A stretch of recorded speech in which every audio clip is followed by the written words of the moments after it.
Whether you're a Class 5 rafter or just looking for a couple of laughs, these two have you covered. Welcome to Aaron and Zach's Better Than Mediocre Rafting Show.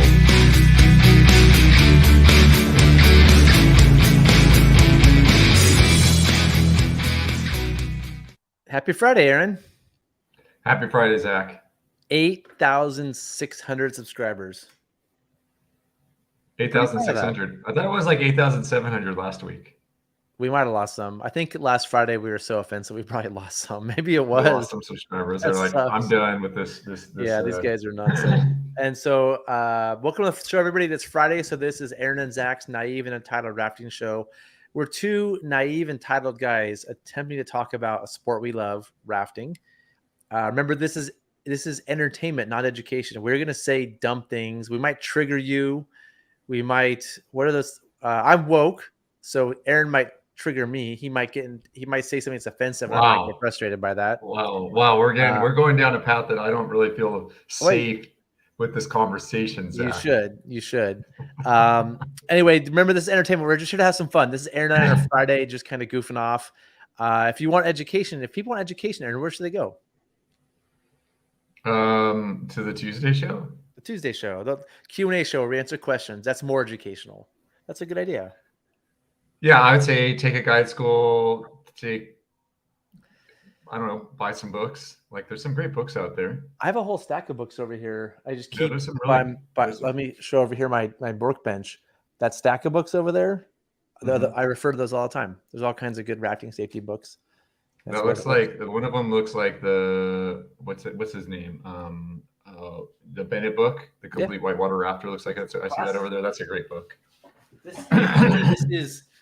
This is kind of like the Bible. It just has. It's really well done. It's well done. It's great photos. You could try to write your own book, but it wouldn't be better than that one. And it's nothing here is really controversial. Like, some of the stuff might be a little dated, but this is the book we recommend for all of our rowing schools as a textbook. We don't use it as a book. We're like, hey, pull out the open to page 12 today and follow along. But we're like, you should buy this book and have it to refer to, so we're all on the same page in terms of language. So it's a classic, a great book. So if you want education, just stop this show right now. Just hit pause, quit, whatever. Go to Amazon or wherever you buy books. You don't have to go to Amazon. You can go to a real bookstore if you want to, and read this book. This is education. For those of you listening, what are your top three after that? After that one, what are your next couple of best educational books for rafting? Let me do the end of the opening and ask me that question. Sorry. Okay, please go ahead. So if you're listening to this on River Talk Podcast, that is a defunct podcast where we just put the audio from these shows. So enjoy it there. Please know this is meant as a video show, so you might miss some context because we're going to watch some videos. This isn't meant to be only listened to, but people asked us to put it in audio format, and so I've put it in audio format. And we have members. Thank you all for being members. Those of you that are, we'll have some sort of trivia question this week where you can win a prize for those of you the members. And I think I want to do a big member contest, Aaron. I think I want to do something where members create a video of their own and submit it, and the winner of that gets a big prize. What do you think? Not even members. What type of video? What type of are we having any parameters on the video other than it being rafting related? I've been thinking about this a lot, and I don't have a really good plan. I'm thinking that we have people do a throwbag test, show us their best throwbag assessment. And so where they like get some friends and they throw a rope to somebody in the water and they re-throw to somebody else. And we'll judge them based on which ones we think are the best. And what I'm thinking is we narrow it. I'm thinking about a big prize, not just like a pair of Orlocks or something, but a big prize, not just like something. 3 Orlocks? What? Like 3 Orlocks? Maybe 4. No, I'm trying to figure out how to give a big prize. Maybe like a $500 cash prize. The problem is I don't know how to distribute cash as a business. Like, I have to ask my accountant if that's possible. Maybe we have a $500 NRS gift certificate or something. Yeah, I guess certificate sounds good. $500 though. Wow. I want to make it legit so people really want to win. So I want to make it a sizable amount so it's something people okay, I'll say part of me feels that for this video thing, making it too specific limits the potential of it. Well, here's what I think, Aaron. I think what we'll do is we'll have. Let's just say this is the contest. We're not going to get to the show because we're on a tangent already. But Yeah, I think what it'll be is let's have it start off is show us your best throw and rethrow with a throw bag. Right. And then we'll have a show where we judge those. Stop looking at the comments, Aaron. Just stop. Look at me. Turn comments off. This isn't about me. This is about the comments. The comments are for the people watching the show, not for you. So we, and then they enter and we pick the top 3, and those 3 go into another contest that we create for the final 3. Okay. So it's like a 2-stage contest. Like you enter with your video, and by entering with the video, we'll make some prizes for everybody. We'll give away stuff to everybody. So simply by. So then I got a question. So the 3 that make it on, will there be another contest like a month later, and 3 people from that one will also make it on? Yeah. Okay. So everybody can enter the big contest. We'll pick the top 3, and those 3 go to the finale contest.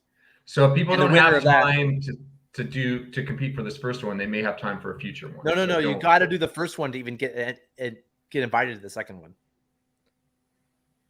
What do you mean the second one? Wait, I thought we're going to take 3 people from the first one, and then we're going to have a second contest. We're going to take 3 more people, and then those 6 people. No. Oh, you want to do that? I thought that's what you meant. I could do that. We should make the prize. That's what I was thinking. Is like we could have one about throw bags, and we could have one about flip How about this? I want to make this.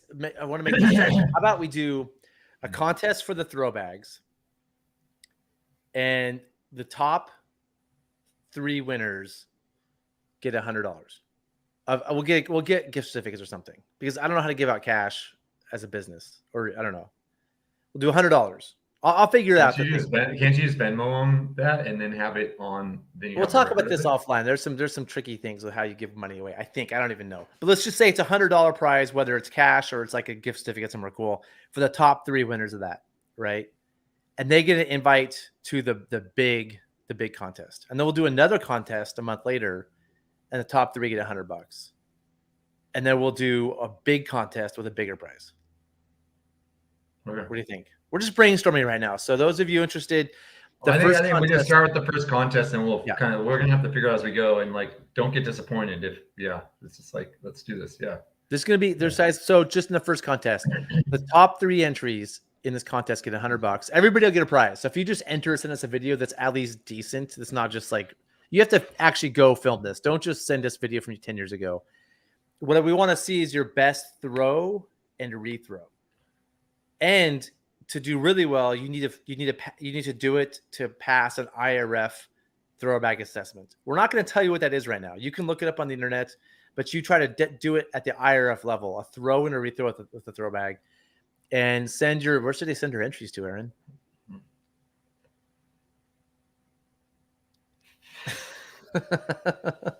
We'll figure that out. This is we're just laying the framework right now for the contest. Yeah, they can mail them to the post office box. All right, we'll work on that. We're working on that. We're working on some. They can send to Aaron at riversanoceans.com. Okay. All right. So if you want to, so this is going to take a while. Let's say the deadline.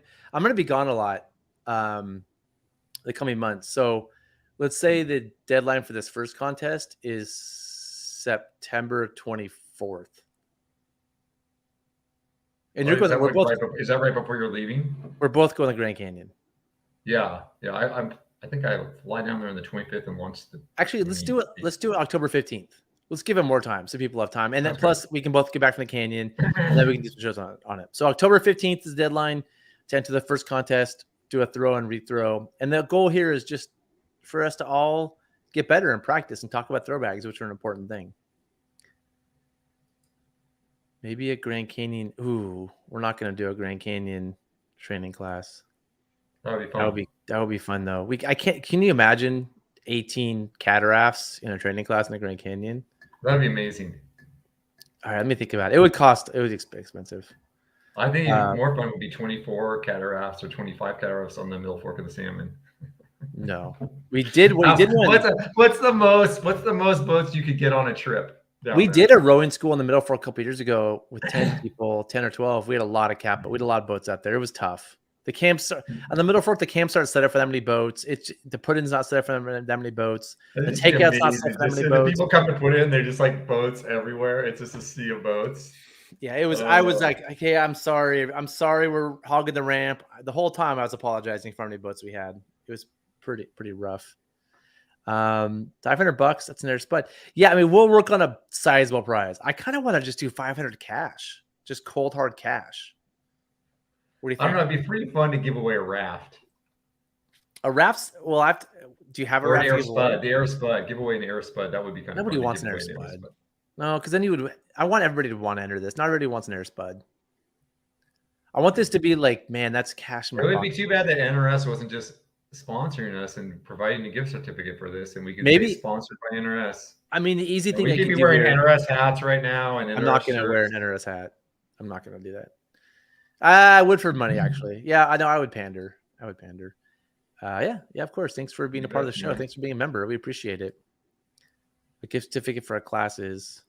Oh, not the Grand Canyon for a training class. A gift certificate for the training class. Yeah, or we'll just give you cash, and you can use the cash for the training class. How does that sound? I mean, we'll figure it out. I got to figure out how to give away money. Everybody should want an air spud.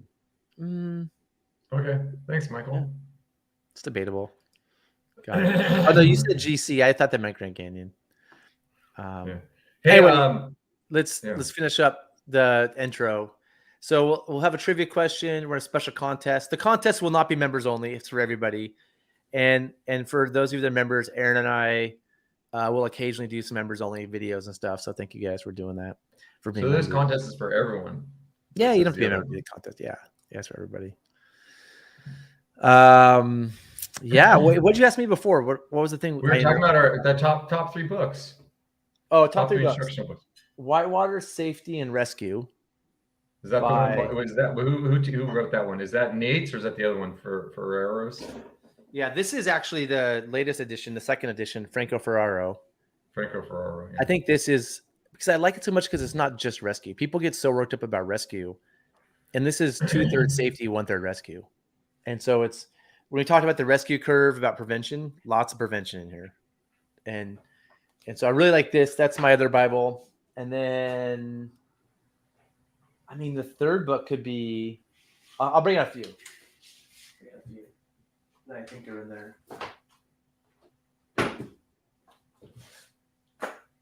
All right, I got a tie. Well, first of all, what about this one?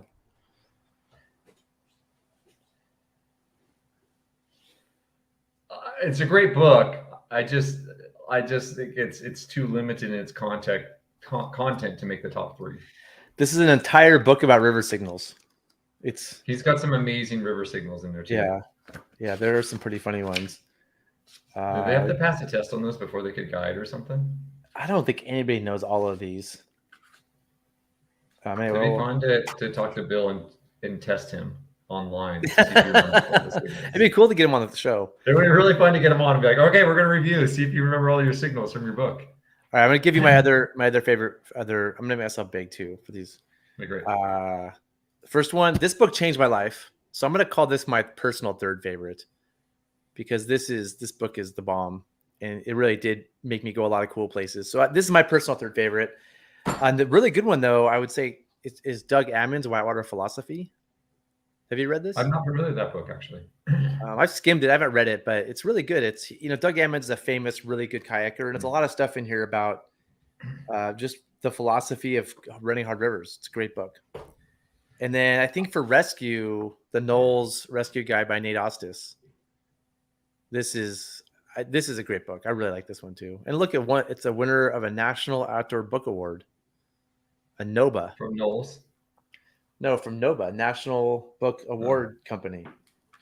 That's a good question. So, we'll go back to the California.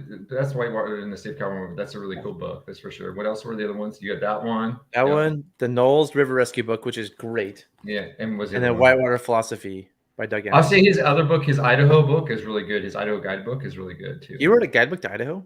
Yeah, I'm pretty sure he did. I think you're thinking about the Grant Amaral book. Oh, you're right, Green Emerald. Sorry. Yeah. Two different people. I think there's another book that you're missing is the book Kayak by William McNeely. Oh, I yeah, think that's an incredible. That's a great one. That actually, even though we're not talking kayaking, I think that book in terms of understanding hydraulics and features and how to run a river, that was like one of the best books I've ever read. I think in terms of the river running because it has stuff, great photos. Oh yeah, the imagery is incredible. Yeah, and it's hilarious. It is so funny too. It's definitely from a different time, but it is. I think it's one of the best books in terms of understanding reading water and what's going on with I water. agree. This is it now. Oh, it's only $12. I thought you couldn't even get this book. It's only $12. Yeah, it's hysterical. Oh, there's a bunch of used ones. Yeah, and it's funny. Is this the one, the animated manual? Yeah. This is a classic. Is that the one with all the kayakers making fun of the rafters and they're in an eddy and the raft comes in and just mauls them all over? I think so. They're like, oh, look at those idiot rafters, blah, blah, blah, blah, blah. And they're all talking trash and then the raft gets closer and closer and it just barrels over all of them.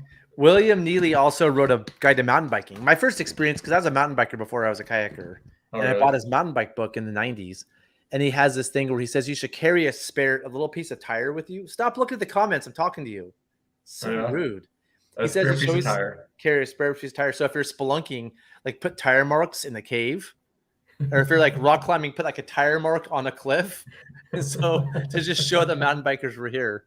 Like it's hilarious. I mean, it's the book. He's so funny. Oh god, yeah, he's hysterical. It's the book I learned mountain biking skills from. He also calls when you're mountain biking, you have your inner chain ring and your bigger chain ring. Yeah. He calls the bigger chain ring the tree crampon, because you just like put it on a tree and then ride over it. Like one of my favorite lines of all time. Oh no, he is. It's exactly the same humor. It's just so funny, but you also retain it, and there's a lot of There's a lot of, like you're laughing at it because it's so funny, but it's also like the kayak thing. Like, yeah, you better watch out for rafters, man. They will run you over. Like, and you got to pay attention because they're oblivious. So, yeah, definitely. Yep.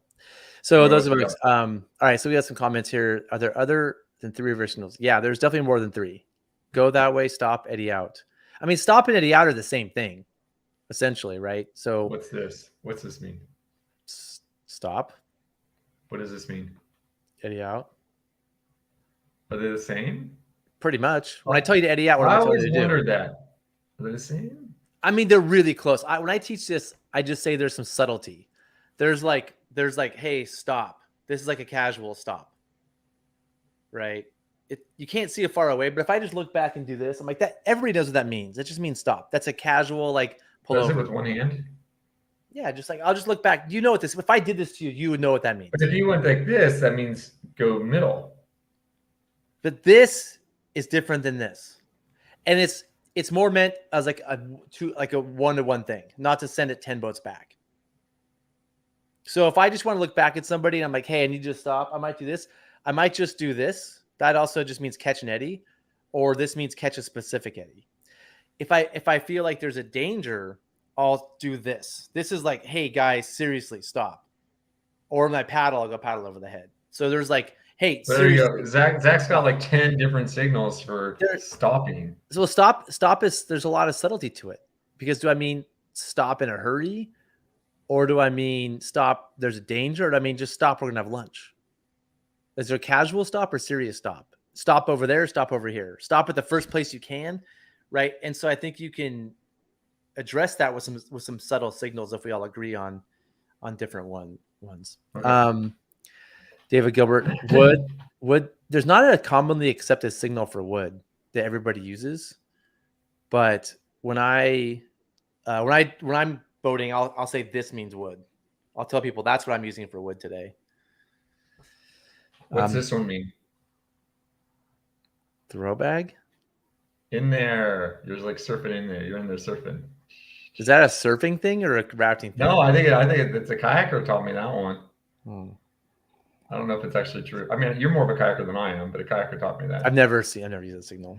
So I think for signals, just really quick, that we've done signals before in the show, but like down the middle, to the right, to the left, eddy out. Are you okay? Yes, I'm okay. Stop or stop. First aid. What David says first aid. Have you ever used this for first aid? Yeah, I have actually. Okay. So this would be communicating like, someone across the river one time. I was like, hey man, first aid. Yeah. I'm not like, I just don't think people actually use this that much. Like when you need first aid, I don't know. But whatever. It's nice to know. What's lost paddle? I've used this for lost gear, any lost gear, not just paddles. Swimmer. And you can do like, this is how many swimmers. So like swimmer, 1, 2, 3, flip. There's a few more that I think are common that everybody should know. And then there's a whole bunch you might want to use with your particular team or who you're boating with. Like, are you ready? I'll put hand up in the air in an eddy, or I'll do just check with everybody like that. And this book's full of them. I mean, there's what do you use for throw bag? I was going to ask you about that. What's your one for throw bag? I mean, if I remember right, in this book, it's this. I'm pretty sure I thought it was this. I thought it was this. I just do this. I just look at people and I'm like, I do that. They know what I mean. I'll pretend to hold a bag and do that, and they know what I mean. So I think a lot of signals are kind of made up on the spot. Let's see. Are you missing entrapment? Entrapment. He has this for entrapment. You point at the person and do that for entrapment. Person overboard. There's a bunch of them in here. Anyway, we're not going to go into. We don't need to talk about signals the whole class. I've used the first aid signal most of them around clients and don't want to yell, "Hey, first aid." Yeah, that's a good one. That's interesting. Good point. I've never used it actually. I know the thing. I actually tell people this is stop a lot of times because it's like serious stop. Like that, I use that a lot too. Head pat. Yep, I'm okay. All right. Well, hey, Aaron, do you know the topic of the show? I have no idea. Why don't you do any research? You just show up. Rafting training courses. Yep.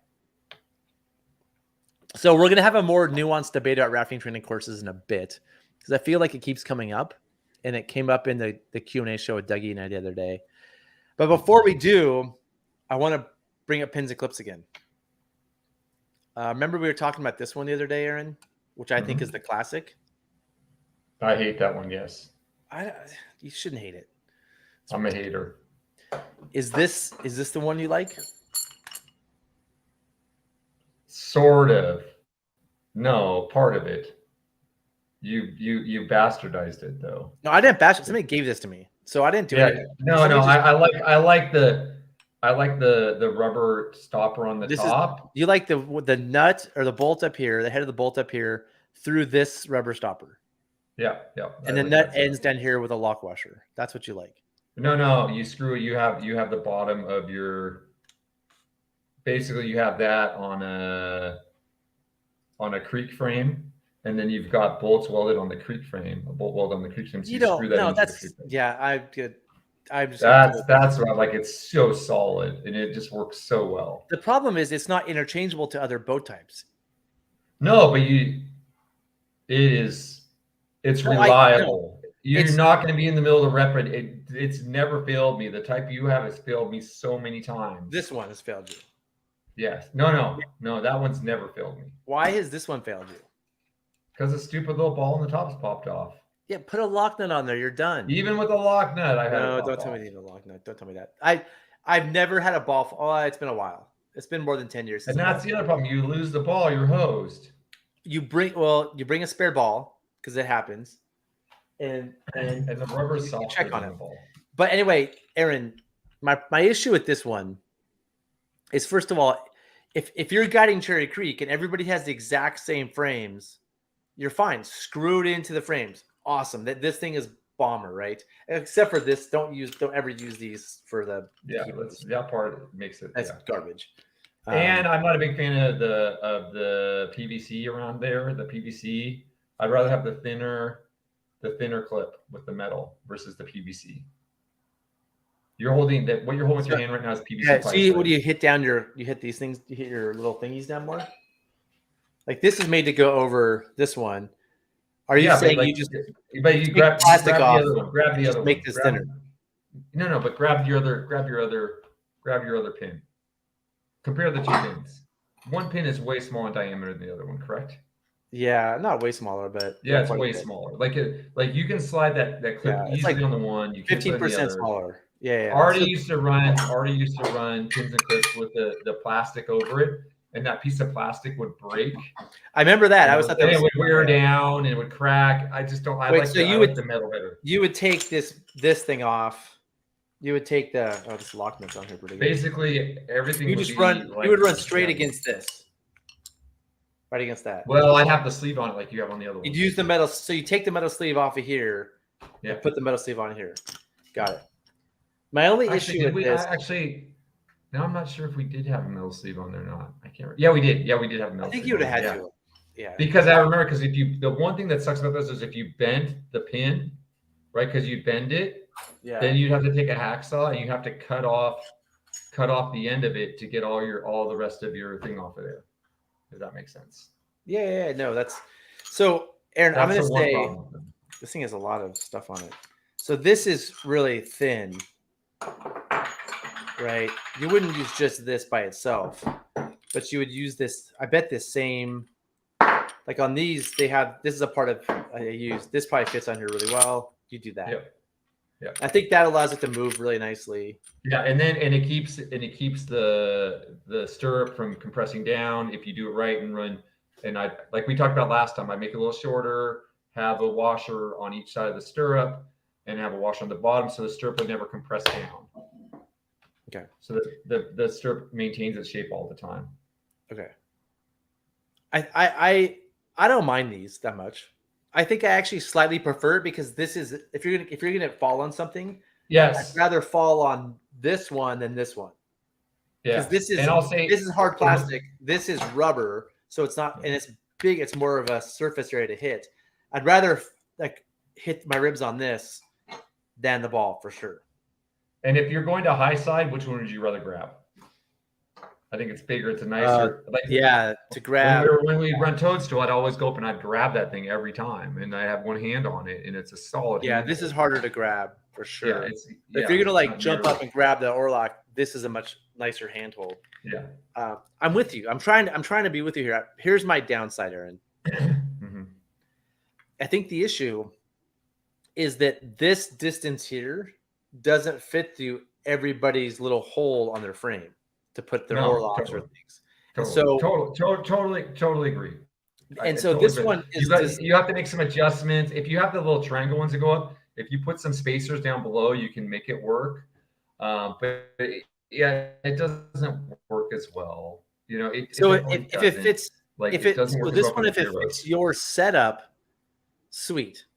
Right. But like for me, I'm switching between frames a lot. Like I might be putting pins and clips on one day or locks on a different day. I might be using a different boat. So I'm moving my pins and clips between boats. And so this would be frustrating because it may not always fit over on the oar I'm using. So this one, because it has this long distance, this one fits on anything because it's a longer distance out.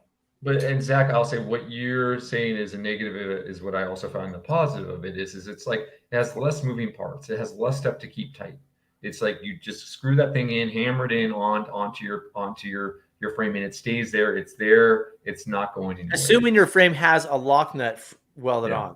Assuming that. Well, a nut, not a lock nut. Just so the thing is, when you put the lock nut on there, you were only ever using pins and clips. Yep. And you're only ever using this kind of pin and clip. You're not. Yep. So like if you want to switch the next day your frame and use oar locks, or let's say you're on a multi-day and you break something, you can't borrow somebody else's. Well, you could. I think you might. I don't know. It's a good question about the diameter. If the diameter works or something or not. That's a good question. I'm not sure how the diameter won't work through this nut. It will, like when this nut's at the bottom, you can't put anything through. So you're forcing yourself to only ever use this. Are you sure that nut won't? Can you take one? Do you have one of those NRS ones? Let's check that real quick. You mean this? No. Have an NRS. Pull out one of your Cobra locks and see if it's on the bottom of the Cobra lock. No, it's not even close. Yeah. So you're constrained to this system. That's my point. Where like these pins and clips Although the disadvantages are I'd rather not fall on this, and it's harder to grab if I'm going to grab something. The advantage and is it falls, and more importantly, it comes apart on you, and you have to tighten the top and the bottom. You have to maintain tightness on two parts. It's not that hard, Aaron. This is not a problem, but whatever. I've seen they always come loose. Yeah, okay. You've seen everything. I don't want to hear your. I've seen. They always come loose. I'm just gonna say, hey, Aaron, we try to avoid the words always and never on this show. No, but they always come loose. I haven't had one come loose in a long time. Use a fucking lock nut.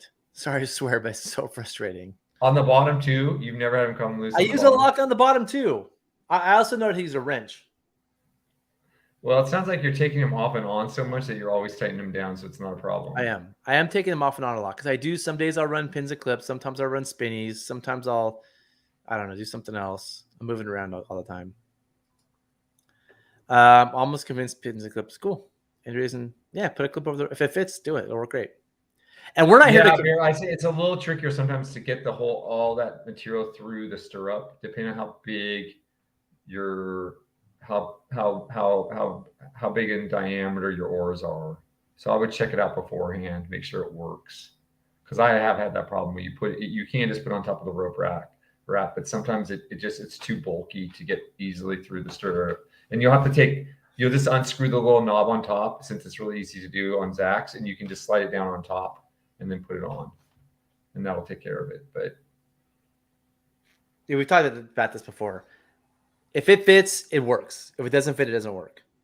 That's if it fits on the oar, but also and it has to fit through the stirrup. And it has to fit to the stirrup, because now you have a bigger volume more. But it doesn't have to with the type that you use, and that's the one advantage of the type you use is if you can just undo the little. You can undo. You can put this off, put the oar in, and screw this back down. It's a pain in the butt every time. You don't even have to slam the oar in there. You can just slide it down onto the pin. Yeah. And if your pins are really tight, your clips are really tight, you don't even have to slam it on. You just slide it down on there. The slamming it is part of the fun. I will say I agree. That is when you pop a pin and clip oar in a big rapid, and you just go bam, and don't even look at it. It's pretty awesome. It feels cool, and it looks cool. And I also like when it doesn't get all the way on. You have to give it a kick with your foot afterwards. A quick little kick. I never had to do that. Anyway, my friend brought me these. I thought I'd show them off, and because I know how much you like these. Wait, who bought this? What? A friend of mine. He bought a boat and had pins and clips, and he thought they were stupid. He knew I liked them, so he brought them over. Well, I'll take that setup if you don't want it. See, if you answer the trivia question, you can. I'll take those rubber stoppers. I'll take those rubber things off the top. Yeah. I can take care of the rest of it. Those little rubber stoppers are a little hard to find. Yeah, I'm just not. Yeah, that makes sense. Yeah, I mean, rope stops are great. Like spinnies are great. I run spinnings all the time. They're just, they're just different way of doing things. What brand is you use? They're both on NRS. I found them the other day. I think we're getting so good, Aaron, at using the NRS website, even though we talk trash about some of the stuff they make. Let's just be honest. You talk trash. I never talk trash about it. I think that we're getting to where we're almost. So pins and clips, I just stopped the pins. This shows up, right? This is the NRS one. I think this is but this is weird. I don't know what they're doing with it there. You just want a little rubber stopper on top, and then the rest of that setup is. I can't believe Zach, we're gonna have to rip them a new one on this one, because what the hell is that? Aaron, I mean that is not. I've never seen anyone run their pins and clips looking like that on the river ever. What the hell is that? Is that some special design one that you can run two clips on it at once? Hold on one second. I mean, oh my goodness. Aaron, I thought I was the one ripping NRS. Now it's you. But that's insulting right there. That is horrible. I think part of the reason is NRS is trying to sell their or things, right? Okay. And so you can't blame them for wanting to sell their stuff. So if this goes in here, I think it works fine. Never mind. I thought this would go down too low. To be honest with you, I have no idea what they're doing. I don't either. It's weird. That's a weird setup. So if you bought this pin and clip, what you're getting here that you need is you're getting this piece, this rubber piece, and you're getting this bolt, which you could buy at a hardware store anyway. And then and they make different lengths of those bolts too. So you don't have to use that's what's funny about this is they got the wrong length bolt here. Someone bought the wrong one. Yeah, I don't like how long that is. And then these little pieces of plastic, I don't know what they're thinking with this stuff either. Well, the problem is if your There's clip is a wider clip, like if you've got, they make 2 different diameters of clips, I believe. I don't know if they still do. It's the clips that fit different diameters. So if you have the wrong clip, it's not going to work well. Yeah. Depending on which clip you have. The other thing is they're trying to sell you here on their little like leathery thing like this. You don't want this leathery thing. Like you want the plastic one. Do not get the leathery thing should not be sold to anybody for any reason. I can't think of any at least. Well, I think the only reason, maybe if you're rowing on flat water, you don't want your oar just to fall in the river. If you're like rowing on lakes, I think it's fine because then you can stop, take both hands up, put it back on. I saw my pins and clips on here, the ones I'm used to using. Didn't we see these on the rest the other day? Yeah, I thought we saw them too. Yeah. Maybe they stopped selling them once we advertised them. Maybe they go, those guys are jerks. We'll stop selling that kind. But here we go. Oar stirrups. Yeah. No, that's just the oar stirrup. This is so frustrating. All right. But what's weird is go to that one again, though. That one, they have to set up properly. Yeah. I don't know what they're doing with that other setup. Can we figure out what that other setup is? Because that's how it should look with the other type of syrup. I think they send you all these plastic parts and you can do what you want with it. The problem is you buy this and you look at this and you do it and then it's. Oh God! Hey, don't set up like that. Ow! Yuck. Aaron, but they were just selling the pins and clips. That's really dangerous. So I mean, you got all this extra material up in there for you just to slam into and hurt yourself. I mean, I want that clean. I don't understand that one. But they did get rid of your balls. They're not selling your balls anymore, Zach. Yeah, they were selling them last time we looked at this probably, you know what? They're probably having problems with like what everyone's having problems with right now. They're probably just having problems getting them. Is there a better way to attach clip to or no? I think hose clamps. There's some really high end hose clamps. I have a friend. I was gonna say, Steve. I think the big thing is discussion. Is like hose clamps work well. I double up and put 2 hose clamps behind my clip and 1 in front of my clip. That just means I may have even done. I definitely do 2 behind. So I had some friends get pins and clips, and they got these really high-end hose clamps. I don't know if you can see these. Yeah. They're kind of a darker gray. They're like $5 each. They're pretty expensive, but they definitely work better. Forever. How do they work better? You know how they like kind of get stripped after a while? These ones are just the mechanism's better. You can just tell by playing with it. I haven't had problems with mine stripping, but I'm not messing with them. But the bigger problem I feel like is the tail end is really sharp and just like it cuts people so often. And so I think that's just have like I've seen a couple different methods for those tails that works well so that they're not sticking out cutting people. I mean, first of all, it's getting one and keeping it like so it's so Aaron's talking about right now with this tail. I put this tail here gets cut and then people cut their fingers on it a lot. And so you don't want even if it's not cut, it's still sharp too. Sometimes it's like an inch out and can cut people easily. So you want to get the right size clip. So this doesn't stick out very far. And I even will tape it down if I can. But see, I was gonna say I prefer one that's longer. And then there's a couple different techniques I've seen. I've seen where you take a piece of like 7/8 inch webbing and put it on there. And then when you tighten down, the end goes into the 7/8 inch webbing. Yeah. But if you have too much of that webbing around it, it takes away from its purchase on the oar. It doesn't work well. So you just want a little bit where it stuffs it under. That works pretty well. I've seen when they use the clear like tubing, like air tubing. Yeah. I don't like that as much. I feel like those break way too quickly and they fall. Aaron, we are nerding out on pins and clips. Okay. And I guarantee 99% of people think this pins and clips are stupid and this is ridiculous. No, but I think this is important safety stuff, Zach, because I think this is where most people get hurt with their pins and clips is on that. That scares me the most. And so what I used to do is just tape over mine. So Aaron, here's what you're saying. Sorry, this is what we used to do. This is what Aaron's talking about. Is you take some whatever this is, nylon tubular webbing, and you wrap it around. you put it through it, and then if this thing's long, it can get shoved inside of here. Yeah. Right. But I would have my piece of tubular webbing way shorter than maybe half as long. So most of it isn't. I like it long because then it protects the oar. This is the part that's up against the oar.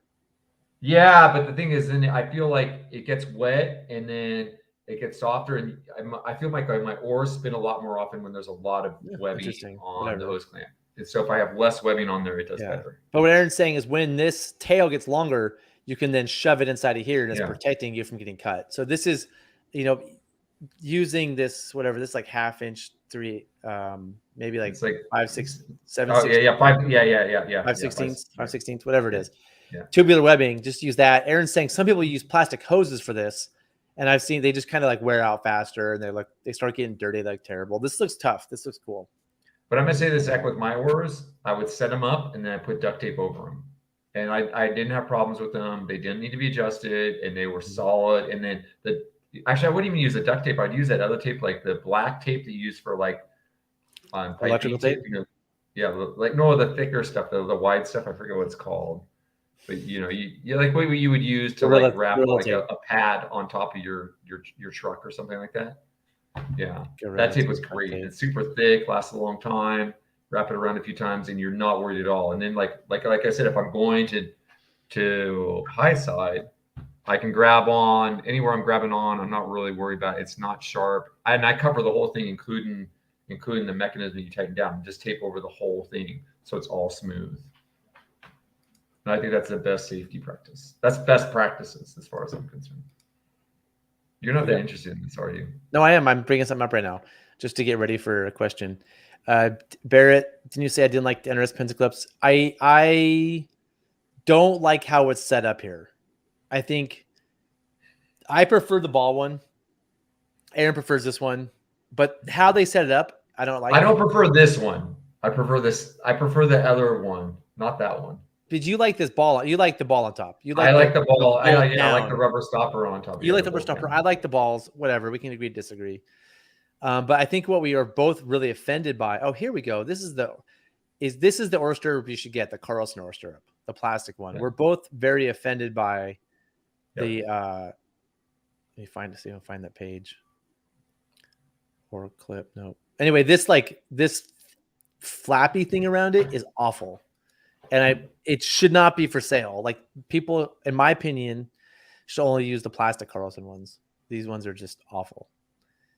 And they're very problematic, the way they catch the oar. Yeah, it's just for so many reasons. And so it's hard because I don't recommend, but I like pins and clips. So I tell people I like them. And then some people get them and they buy this stuff from NRS and they don't know how to set it up because this picture's wrong. And they use the flappy oar stirrups and they have a terrible experience.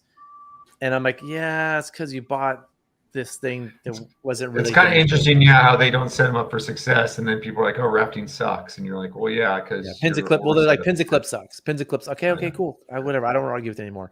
But I have to argue about pins and clips weekly, and I'm kind of over it. But I think this flappy thing is a mess. I should do a Gear Garage video on how to set up pins and clips, so I can just refer to that. Anyway, let's move on. Aaron, we have some videos to watch today before we get to our discussion. And before our discussion, I know you're going to be. By the way, I can't stay too long today, so we're going to have to cut it off at 2 hours. Oh, that's fine. I can't either. So we're going to start with your favorite Skull Rapid, and the reason this keeps coming up, Aaron, is because I keep going to YouTube and some new video of Skull pops up and I'm like, I gotta watch because I want to know what happens. And then I watch it and I learn a bunch. So I have a few Skull videos. The what? It's a narrow looking boat. What is that? So first of all, what do you think his chances of success are right now? Well, that boat's so narrow. Like, he looks pretty strong. I think he's got a good chance of success. 8,400, and he looks like he's making his move early. Is he pushing, bro? You think he's gonna push the move? I hope he does, because he said to you better start pushing right now. Like push through the laterals. Wouldn't you rather downstream ferry like we've been talking about? I would, but I don't. That's a little boat. I wonder how that handles. That thing looks like it doesn't have much surface there. I bet it can pop through pretty well. Now, what do you think his chances of success are? Oh boy, no, I got way worse. Yeah, not good, buddy. He needed to have more left angle, pointing to the left and powering through this hole. And somehow his angle changed there. He had almost the right angle here. The last minute, yeah. And then now he's in the middle, pointed to the right there. And now he's going to try to get. I would have pulled that. Yeah. Now, do you think he's going to be able to push this move? It looks pretty strong. We'll see. Oh, where's he trying to push? Oh, he's pushing there. Pushing there. Oh, not far enough. So this is, I mean, I would downstream ferry this, but if you're pushing, you have to commit to that push because you're going to run out of time.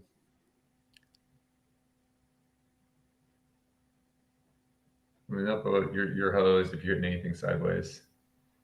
I mean, even if you're straight, I don't know how you make this. His rig looks good, though. His rig looks pretty tight. That's setting really well.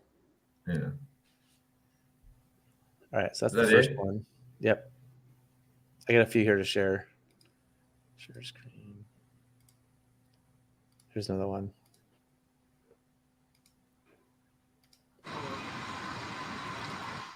Oh, there we go. All right, what do you think his chances of success are?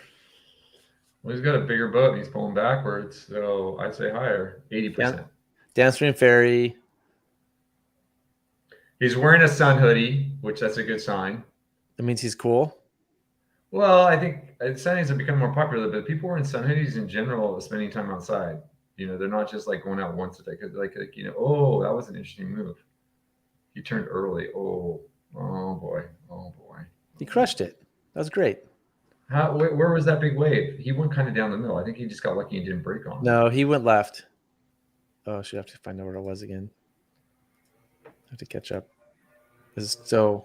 No, he did the move. Like didn't he miss it? Didn't he spin? Did he pivot early? He pivoted pretty little, but still got left. I think the key is right here. He had the angle. He's breaking the lateral. It's a beautiful downstream right there. He's spun right now. Right there, he is the wave to his right. Now, this is not the same wave as the last guy, but that's the wave you got to avoid. That's the one who kept seeing people get beat down in. So he got left of that wave, and then he's left. He's good. All right, I got more. I tell you, YouTube just keeps popping the stuff up in front of me. So I got to keep showing it. All right.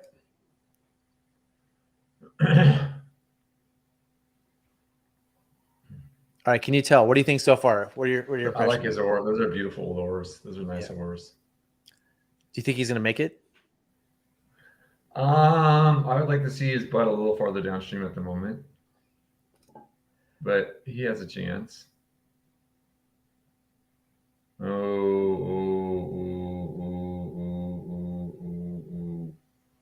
see how this goes. He's kind of pushing. Oh boy, yeah, not so good. He makes it. Well, nicely done. Easily nicely done. It. Yeah, nicely done. I was really worried about his angle. What's the flow though? It's lower flow this time, huh? I don't know. The flow 4,200. Yeah, I think a higher water with the angle he took, it would have been harder, but that worked out real well for him. I think for me right here, I'm thinking he's going to make it because he's thinking about pulling to the left. He's not trying to push. He's not trying to go in the middle. He's thinking, I have to pull left. Now, ideally, it's downstream. He'll do better the downstream ferry, but even being 90 degrees, which he is most of the time here, he just does like a straight up 90-degree pull the whole time. This is going to work. He breaks the lateral and then he keeps himself so he's pulling to the left. And does great. I just think from watching so many of these, Aaron, that just like people learning how to use a downstream ferry is just, I'm trying to make that point. Like I can tell when I'm watching these videos, like I'm at home and I'm turning YouTube on because I want to watch some fantasy football thing. And it'll be like, oh, watch this video about Skull Rapid again. And I can watch their entrance and almost guess how they're going to do. Either by their boat setup or the way they're pointed. Yeah. It's happening over and over and over. Counterbalance that. I didn't notice that. Yep. Yeah, the second guy had counterbalance oars, yeah. The guy that flipped? No, the one who didn't flip. Oh, sweet. Are the wood ones? No, that was the third guy. Okay. Wood was the last one. The second one was the guy who had the downstream ferry and then kind of spun around. Didn't we watch 3 of them or did we watch 4? I thought we watched 3. All right. Yeah. This video came up on my feed, and it's just a bunch of runs of Blossom.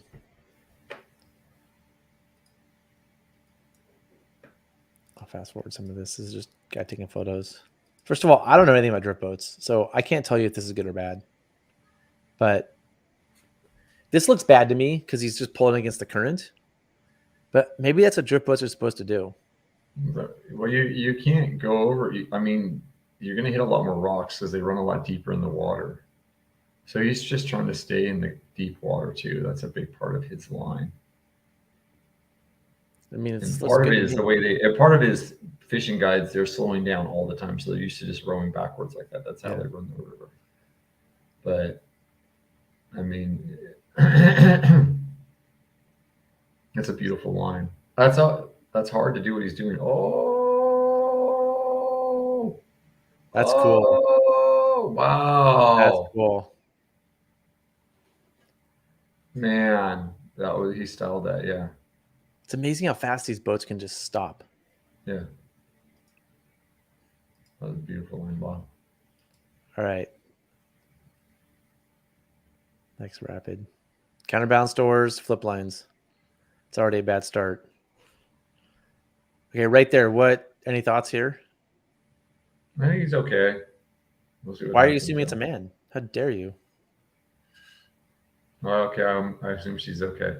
Would you have more of a downstream angle? Or do you think that's good? I don't like too much. Having too much of a downstream angle in this one's tricky because you come flying in, they're out of control. Like, yeah, I'm okay with it. I like to keep my momentum down a little bit.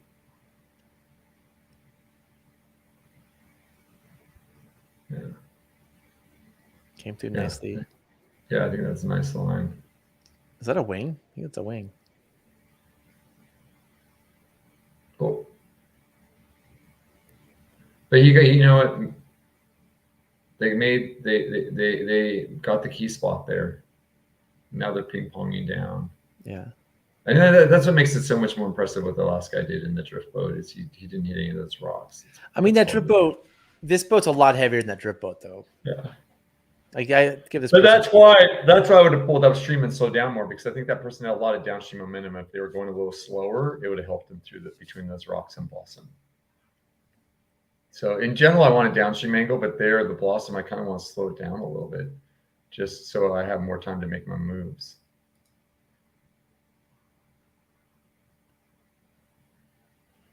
All right. Raft. What do you think so far? That looks good. I think good angle. Look at that. Some downstream angle. Yeah, but then she caught a lot of the eddy. So she caught a lot of the eddy, which is nice. I think the key here is like, right. I'll stop at the spot I'm thinking of. I think you want to be 90 degrees to this lateral wave. And so right there, she's like cutting through that lateral wave. And once you're through that, the stern of the boat catches some eddy and will start turning on its own. But you want to, I use the word pierce, like pierce through that lateral by being 90 degrees to it. So like a little bit of downstream ferry to pierce through it and then pulling over. I mean, now it seems effortless. Do you think those are counterbalance doors? Well, I can't really tell. I doubt it. You know, I know. You know the person who owns that boat? No, she's doing great. Look at that. Can't do that counterbalance doors. All right, here we go. Well, I'm got concerned just by that thing on the front, whatever that thing is. Oh, it's for fishing. It's a fishing platform. When you're fishing, you get different safety rules. Like when you're fishing, you don't wear PFDs. You can drink during the day. You can wear cowboy boots and jeans. You can have sketchy metal things. You have a sketchy metal thing. Huge entrapment issues. If you're rafting, you don't do these things. If you're fishing, you can do all these things. Having come from drip fishing background, I have a hard time realizing rafts don't slow down like drip boats. They do not. Maybe that's a big difference. Yeah. Yeah, I've never run a drip boat because I'm scared. I don't want to sink it. I don't like sinking things. All right, so do you think, I know this is a man, so I'm not being sexist. Do you think he's going to make it? Yeah. Why? He totally parallel to that to the lateral. Like he's not Because even. I think it's in a cat. It's not too heavy. He can muscle it over there. Okay. The person in front looks like they're driving, and you were right. So what you're saying is a cat is more forgiving. Oh, I think you have a lot of margin for error in that move. I mean, it's bad if you mess it up, but if it was harder, there'd be a lot more problems at that rapid than there are. I think Homeboy has a good oar length too. I bet most people think those are long. I think that those oars are so long, he has great control on the boat. Let's go back. Watch his oars.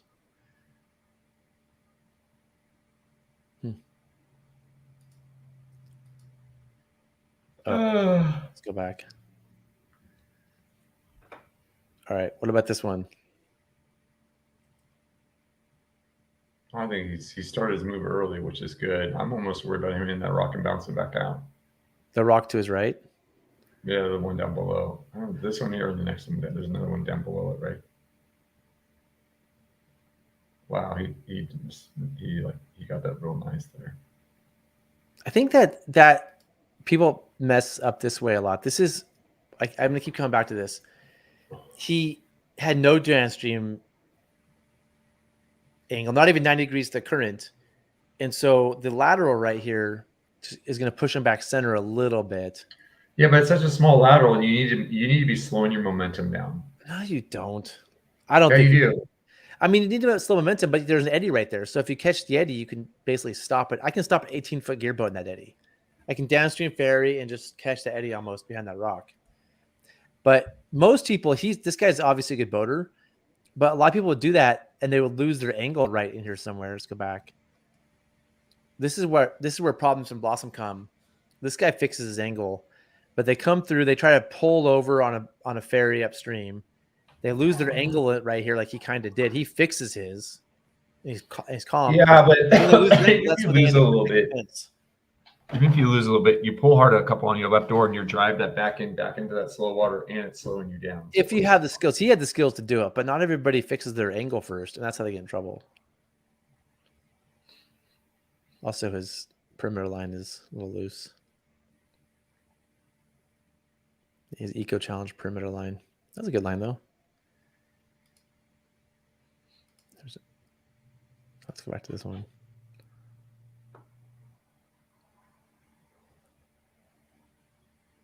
So you know what his problem is? Carlisle oars. That doesn't help. But the weight of his boat, he's got all the weight in the back of his boat, and he's sitting in the back of the boat. If he pulls it the whole way, it's fine. But once he turns and tries to push, he's catching all that weight with the back of his boat, and it's pulling him into the middle. At least I'm surprised he's making it. He's getting there because he's strong and it's not too heavy, but all that weight in the back of the boat made that way heavier, more difficult. If he pulled with the back end first and got that back end into the slow water, it would have been way easier. This could have been a wrap pretty easily right here. Like it didn't, but that could have been a wrap right there. There we go. Nicely done. Are we boring you, Aaron? No, I'm just a little sleepy today. Okay.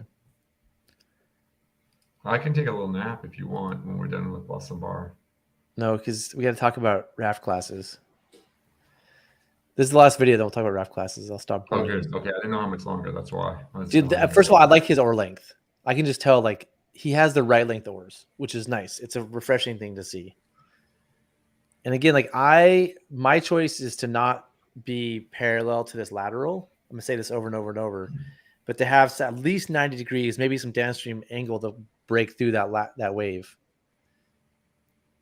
Because he would be like 5 feet to the right now if he'd done that. Now he's still kind of in that main current. And luckily he doesn't go down the picket fence. But he's gonna hit that rock. Once you hit that rock, you're on just a roller coaster ride of pinball. You're on basically in a pinball machine. It's hard to recover.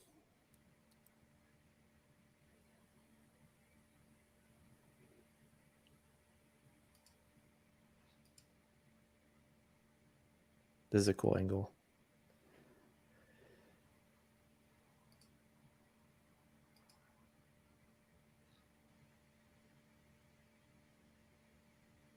Oh yeah, I watched this one earlier. I watched some of these. I didn't watch all of them. The paddler would be annoying me right now. The paddler's paddling him into the picket fence. Yep, totally. Yeah.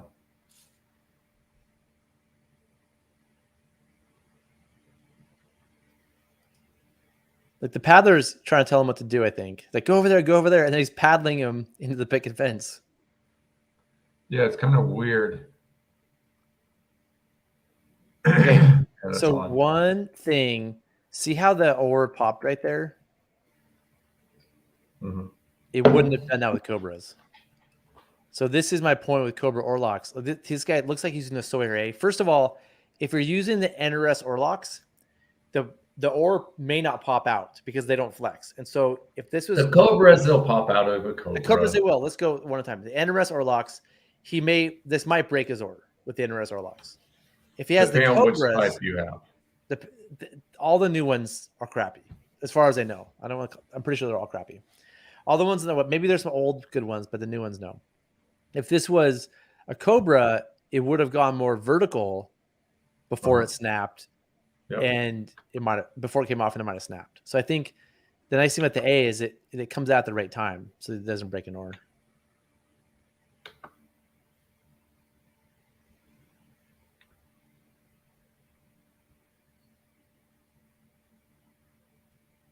Oh. And luckily they're tied on.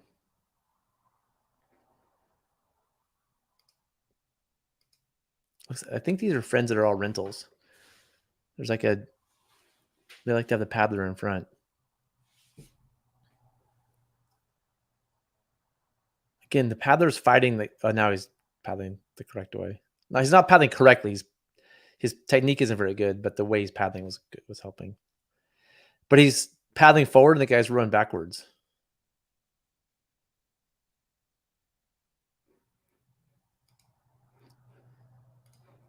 All right, Aaron. I'm almost done boring you with these. I just think they're really interesting. There's so many runs at one place.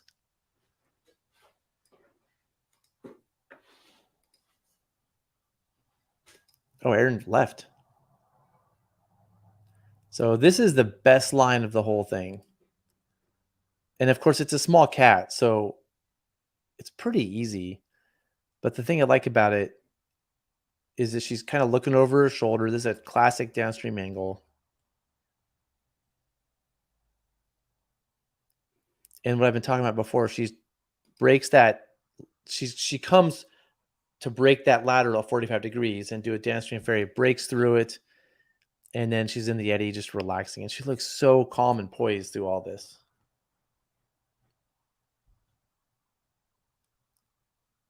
Of course, has no problem through here.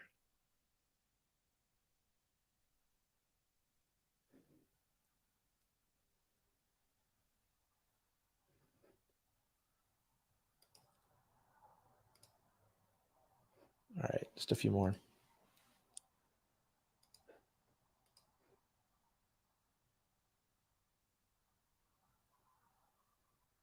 So these cats have a really easy time coming through this rapid. It's almost too easy. I'm going to pass this one because it's so easy.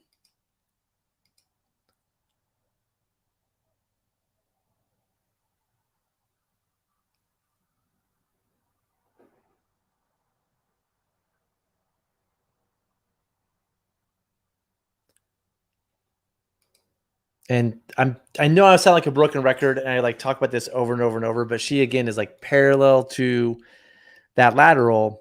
And so it's going to push her back middle a little bit and mess with her angle. What I love again is that downstream ferry through this spot.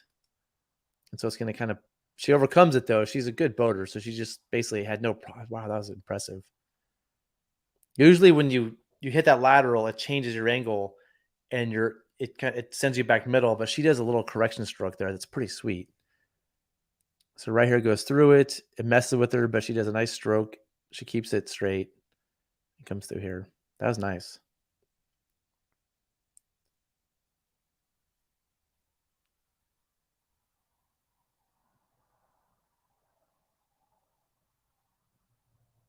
And coming through here.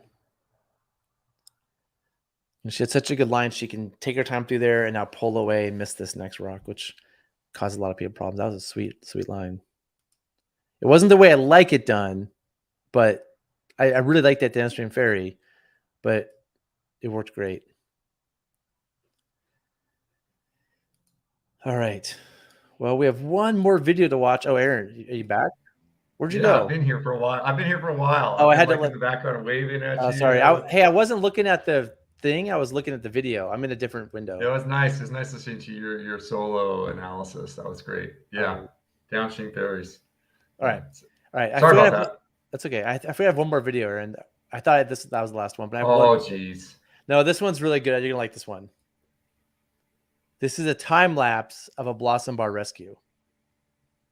So before we start with this, Aaron, in this video, are you gonna deflate tubes?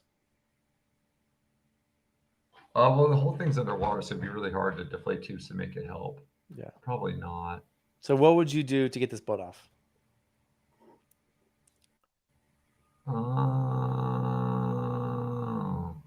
That's rough. I'd probably just go for the classic spot where you pull from. Like pull upstream into the rocks there near the moon rock, pull up into there. There's that spot up in there. Like get in the rocks, like actually be in these rocks up here. Over in that area. Yeah. I think I'd just pull there. I think the classic is pull from where the video is coming from.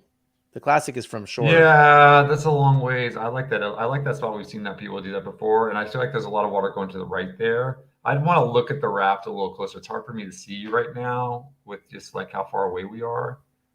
But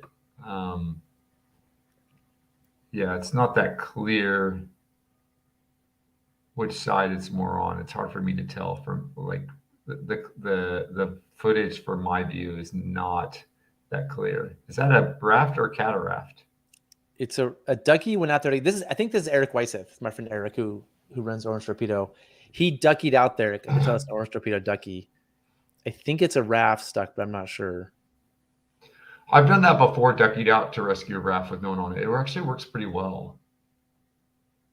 So just so we can talk about what they're doing, somebody who doesn't know. It looks like they attached on the boat, they just attached it to the frame. I'm guessing, right? They didn't even do D-rings. They went straight to the frame. Which, if it's a cataract, I think works great. If it's a raft, I've seen be pretty suspect. And now the guy on the shore put an anchor around that rock, and he's going straight to a 3-to-1. I'm guessing there's only the two of them. So with just one person on shore, I think you have to do a 3-to-1. Oh, there's two people now to pull. Looks like he came to shore, and that's just two people pulling. I guess you could pull with straight pull, but there's a third person. So there's four people there, yeah? 3 or 4. Who's that? It is a cataract. I just don't like pulling off to that side. Stresses me out a little bit. I feel like you got all that other junk right behind it. What other junk? Well, Aaron, I think that's really hard to get people on those rocks up here you're talking about. Yeah. I mean, we saw that one guy who was super rescue squirrel get up there, but I think the average person, you can get 1 or 2 people up there, but you can't get a crew. And remember, they had to cut the rope. So, there's only where here they didn't have to cut the rope. So I thought this is pretty sweet. I mean, to me, this is they chose the right attachment point. They're all upstream of the rope. They use a rock as an anchor. I don't know. This was. I'm going to say deflating tubes. I don't know if I do that with a cataract either. I think the whole cataract scene's different. And then it ends up upside down on river left, and they have to untie all their knots, and then they're done. Pretty cool. Cool. All right. Couple comments, and we'll get to our main topic. Never seen a raft that far underwater. Yeah, they lost their anchor. I don't see where they lost their anchor. Maybe at the end? I didn't see that. Yeah, maybe it slipped. I think I saw it slip a little bit. But I thought it was it's a good anchor. I mean, a big rock. Yeah, the anchor, I agree, Steve. I was looking at the anchor. It seemed like it was sliding up a little on the rock. But maybe it's just our angle. I saw it slip, but it found a spot I was happy in. Yeah, not sure. Yeah, that I've done that before with the raft. It does work. Didn't you do like a 16-1 or something crazy? We did a 3-1. It was a higher water though, a 3-1 and like a lot to one.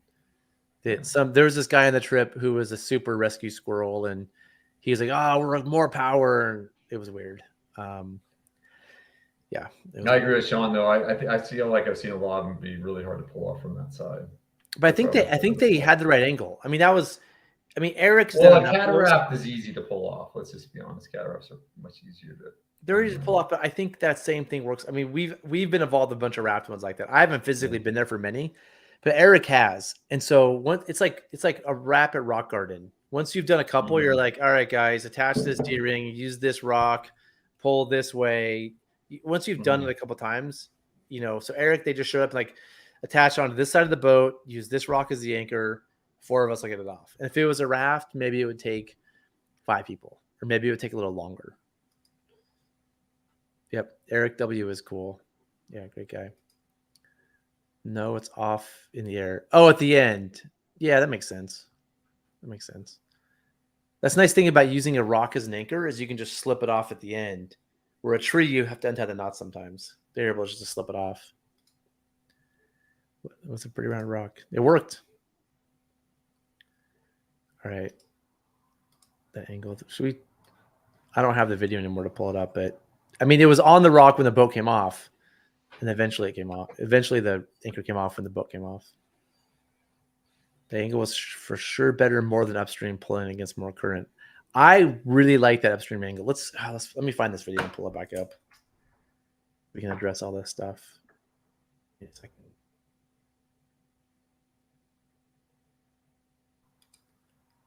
have to go through several things to find this video. Blossom Bar Rescue.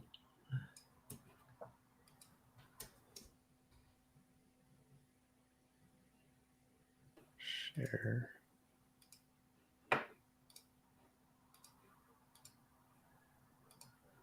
Okay. Let's get to here. So you can see, like, if we watch the anchor right now, see how it's kind of moving around the rock. It's moving up. The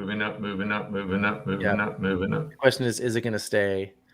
I mean, obviously, maybe having it lower would be nice. It would give you some certainty that it's not going to move that much. Moved up a little bit there with some tension, but I found a spot that's it moved a little bit there. I mean, is that a safety issue if it comes off? It's a little scary. I mean, there's no one on the boat and it ended up working, but it was. I mean, it's a slopey rock. It worked. Yeah, but it was on until the boat came. Yeah, I think we'd say that's not best practices. I don't mind it that much. I'm not saying it's awful, and I'm not saying I minded. I just think ideally, I'm going to say this. Ideally, your anchor would not be moving. I mean, when they set the anchor up, I think he just has to get a little bit lower, and it's totally good.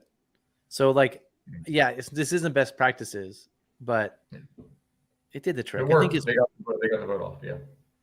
I think what happens, it's interesting watching it move. I didn't watch that earlier. I guarantee if we looked at any rescue that happened, any one of these like rescues that happened, we'd all see a million things because everybody's tension's a little high. People are in a little hurry. Everybody's going to be like, oh my gosh, I can't believe. I agree, Zach. But if we're going to Monday morning quarterback, that would be something that ideally wouldn't have happened. I kind of like at this point the anchor coming off. Oh, Jesus. I can't believe you're saying that. Well, because otherwise the boat's going to get stuck upside down right over here, and it allows them to have a leash on it. You know what I mean? Like when it's attached. Oh, jeez. It's just because Eric's your bro. So that's not true. That's not true. Eric's your bro. I understand. I'm trying to not be a hater. Trying to be a hater here. Yeah, Eric, he's hooking you up right here. So wait, Eric didn't even wasn't even the one that did it. No, but he was part of the rescue. But like so it comes off right now, right? If that anchor that's sketchy. Zach, that's sketchy. You don't want if you don't have a brake, I'm gonna put this way, if you don't have a brake on your a brake, what's that thing called? prusik. If you don't have a brake prusik, it's not a big deal because you can just keep letting it out. If you have a brake prusik, it makes it hard to continue to let it out downstream and get to the right spot where you want it. And that's the reason. That's the reason sometimes I don't put a brake prusik on a Z rig when I'm setting it up, because I don't. Initially, I'll just do initial pull and see what's going on with it before I put the brake prusik on, because it limits you in some ways. I mean, yeah, you can cut it and you can do those things, but even then it gets messy. I don't think cutting's best practices here. Mm-hmm. I don't like cutting ropes. Like it's expensive. I agree. Even the prusik, even cutting the prusik, I'd rather not. But you're right with the brake prusik. If you don't put it on, when the boat comes off, the rope should feed through. When the brake prussik's there, it stops the boat. So like right now, when this comes off and that boat, I think it flips, it's rigidly attached to the anchor and it's going to be upside down in a precarious place. Yeah. Exactly. Right. Like you have to go, like untying this mess is really hard if the anchor stays on the rock. Because, and they didn't do this on purpose. This is definitely an accident. They did not want their anchor to slip. But because their anchor slipped, it kind of made their ending a little easier. It did help them out a little. I agree. In some ways, it helped them some. Yeah. So I'm with you. Until it goes and gets stuck in the river someplace because it's dragging along, gets stuck in the river, and then you're hooked. Well, if they let go of the rope, and you notice they're wearing gloves, which I like. If they let go of the rope because they're not ready for it to come undone, and they lose the rope, and then we have a problem, right? But I think. Are you looking at comments? Yeah, we gotta read some comments. I'm just gonna say, I don't want the anchor. Best practices. I don't want the anchor to come loose like that.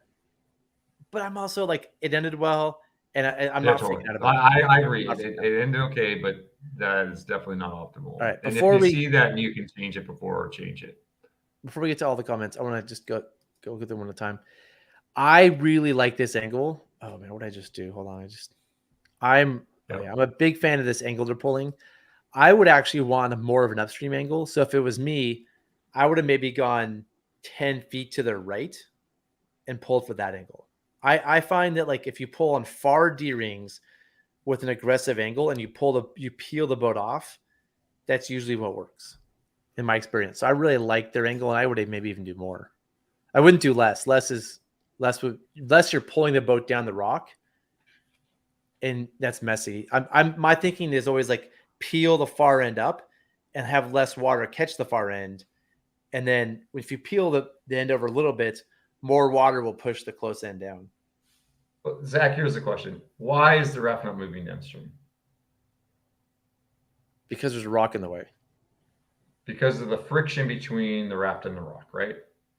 If there was zero friction between the raft and the rock, the raft it would slide off one way or the other. Yeah. Right? One way or the other, it wouldn't be equal. Okay. And I think one of the big things what you're talking about doing is you're reducing that friction between the raft and the rock, allowing it to move around the rock a little bit more. You're kind of pulling it towards the shore, and you're also reducing that friction so it can move more that way. You're doing a lot of things. You're reducing the friction on that a little bit. You're changing its shape because you're forcing the top end to move, and changing the shape really helps. And there is some pulling towards the shore as well. Like a vector of this pull is pulling it to shore. Like totally. But I think if you break the vector up, we're pulling it at 45 degrees ish, but some of that's pulling. If you break into its vector components, some of it's pulling upstream and some of it's pulling to shore. So it's doing multiple things at the same time. Yeah, totally. But I think a big thing to think about is if you had a farther downstream angle and you're pulling, you would be, if you get too far downstream, you're actually, and I've seen this where people are actually pulling the boat harder against the rock, creating more friction between the rock and the boat. And it's really hard to get off. And in general, I like to think of it as general rule is we want to reduce the forces on all the force holding in place. How is it being held in place? How to reduce the forces that are holding in place. One of the biggest forces holding in place is that friction between the rock and the boat. And by reducing that, it's a high probability you're going to change the equilibrium and more likely for it to come off. And change the shape of the boat. Changing the shape of the boat. You want the boat to have a different configuration. It usually comes off. So I like this angle a lot. Why not release knots? We talked about this. I don't know. I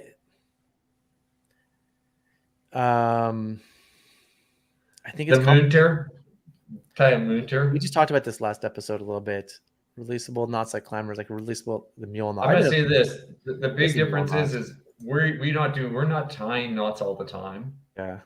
And I think we got to keep it simple for rafters, honestly. And like if you're really good with knots, yeah, you can do some cool stuff, but we don't practice it enough to begin with. And I think keeping it simple in terms of safety is, in my mind, that's a good reason to do it. I'm with you thinking about a 100%. lot of people. I'm like, I think it's not a bad idea, Barrett, if you're in charge of this. But like when we're teaching rafters rescue, if you say you do a 2-day class and you're spending the first half a day teaching people 10 knots, well, you've really spent half a day teaching them 1 knot because they won't remember 10 knots.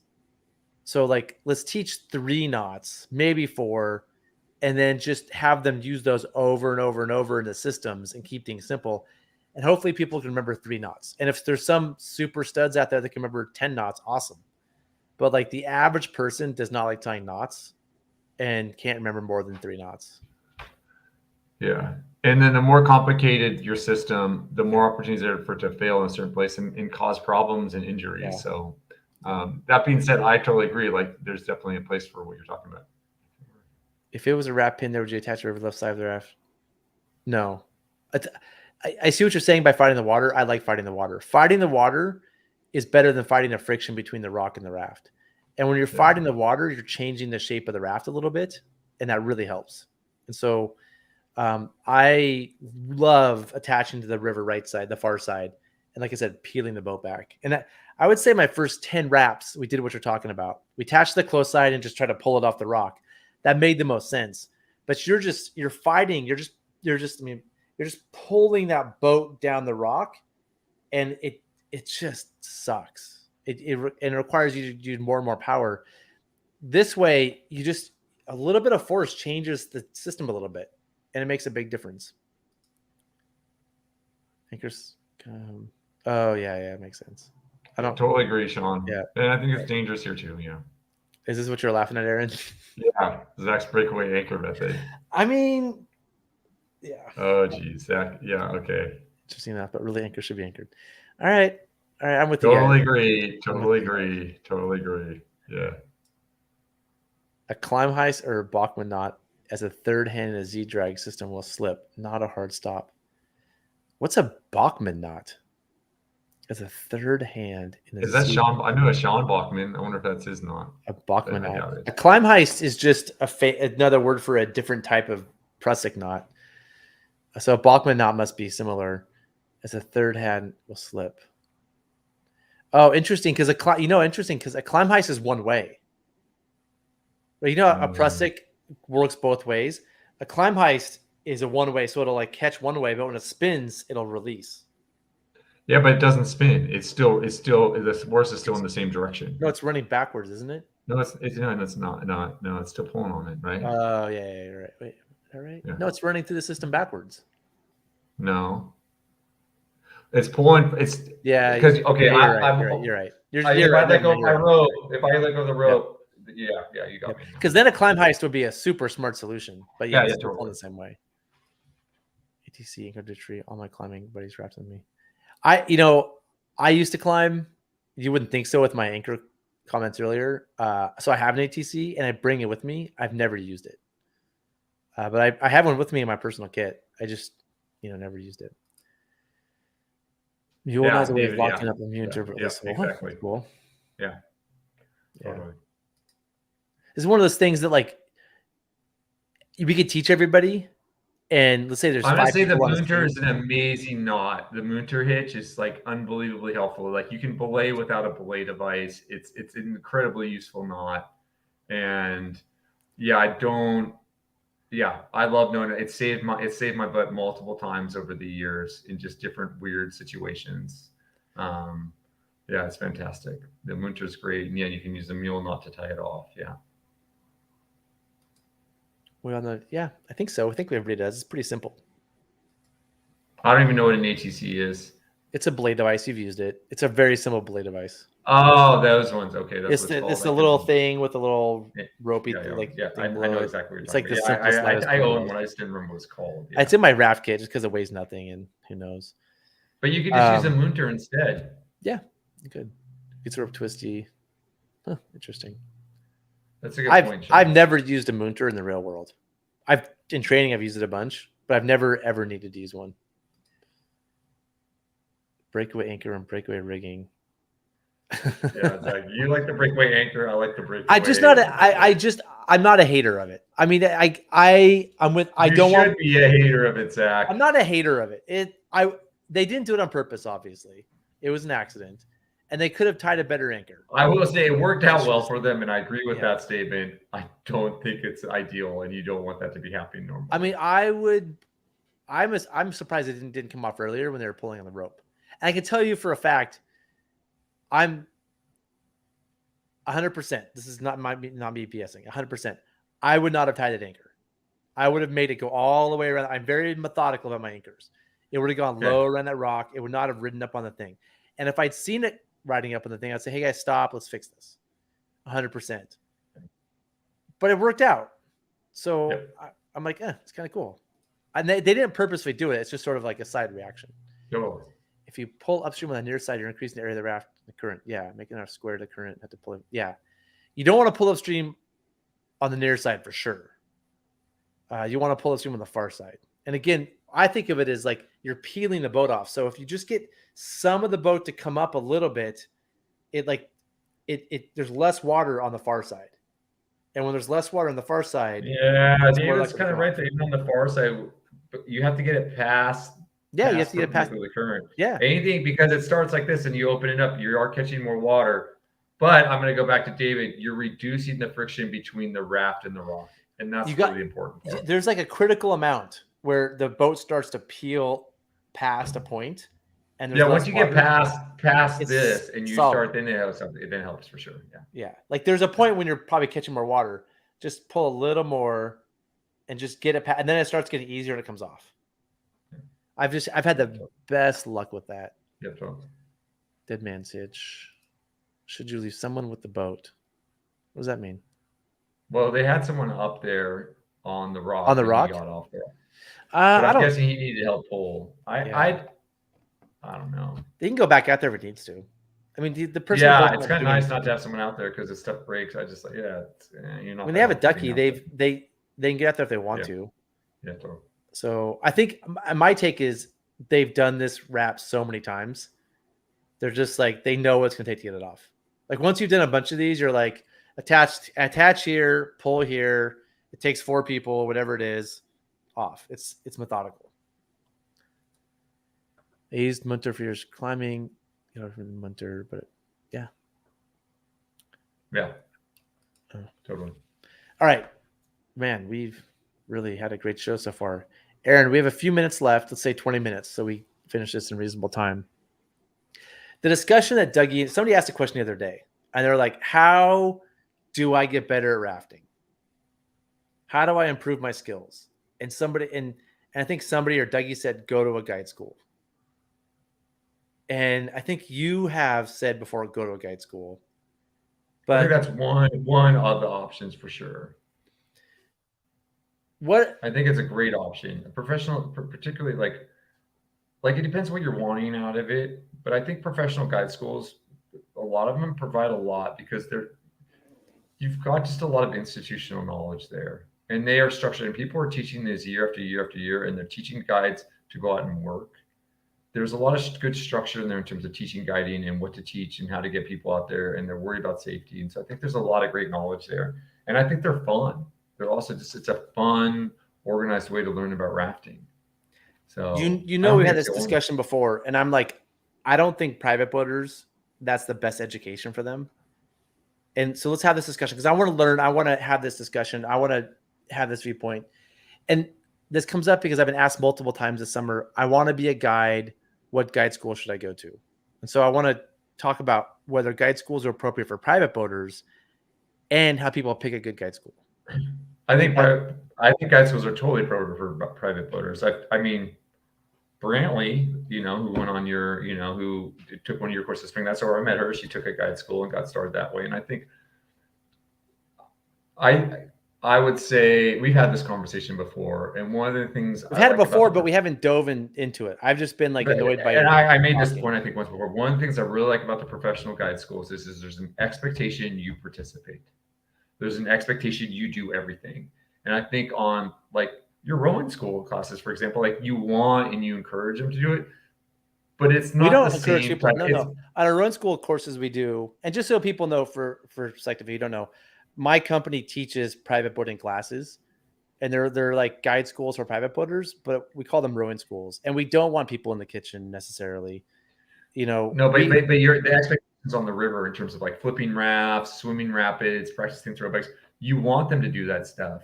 Yeah, but we But don't the force them to. expectations are much different in a pro guide school where it's like people are there trying to get jobs and there's an intensity about it, and like you're participating in this, everyone's doing it. Like you're not doing it, versus yours, like kind of the day, it seems like, one person like, I don't really want to get wet. And everyone's like, oh, me neither. And the guide school, it's the opposite. They want a job. And they said, I don't want to get wet. You'd be like, you're not getting a job, man. So everyone's doing it. So you're like the one or two people doing it for fun. You're going to hop in there and do it. So I like that part of that culture. I mean, this is where I'm stuck a little bit, because when I teach these classes, people it's kind of like pulling teeth to get them to swim.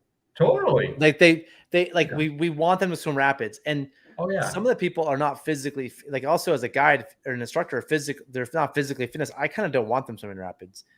And so, I think, or we want them to flip boats, and they're like, well, it's kind of cold out today and I'll just watch. And we're like, we really want you to go do at least one. Like, no. And then we're cool, whatever, don't do it. In a guide school, if a few people aren't into it, it brings down the whole school. Well, in a guide school, it just doesn't happen. It's just like the tone is so different. It's like on your sports team. It's more like a sports team, and you're like, this is what we're doing. And everyone's like, okay, I'm at school. I'm doing what I'm told to do. And it's rare that people don't want to do it. It's really rare. So and why is it on my schools, people are like hesitant to like swim rapids and flip boats, and in guide schools, everybody's because they want to become a guide, and you're like, this is part of becoming a guide. I get that, but what about the people that are, we're saying, if you want to be a better private boater, go to a guide school. What about them? Well, because I think the people who sign up for it are of that mindset. They're much more down to do that stuff.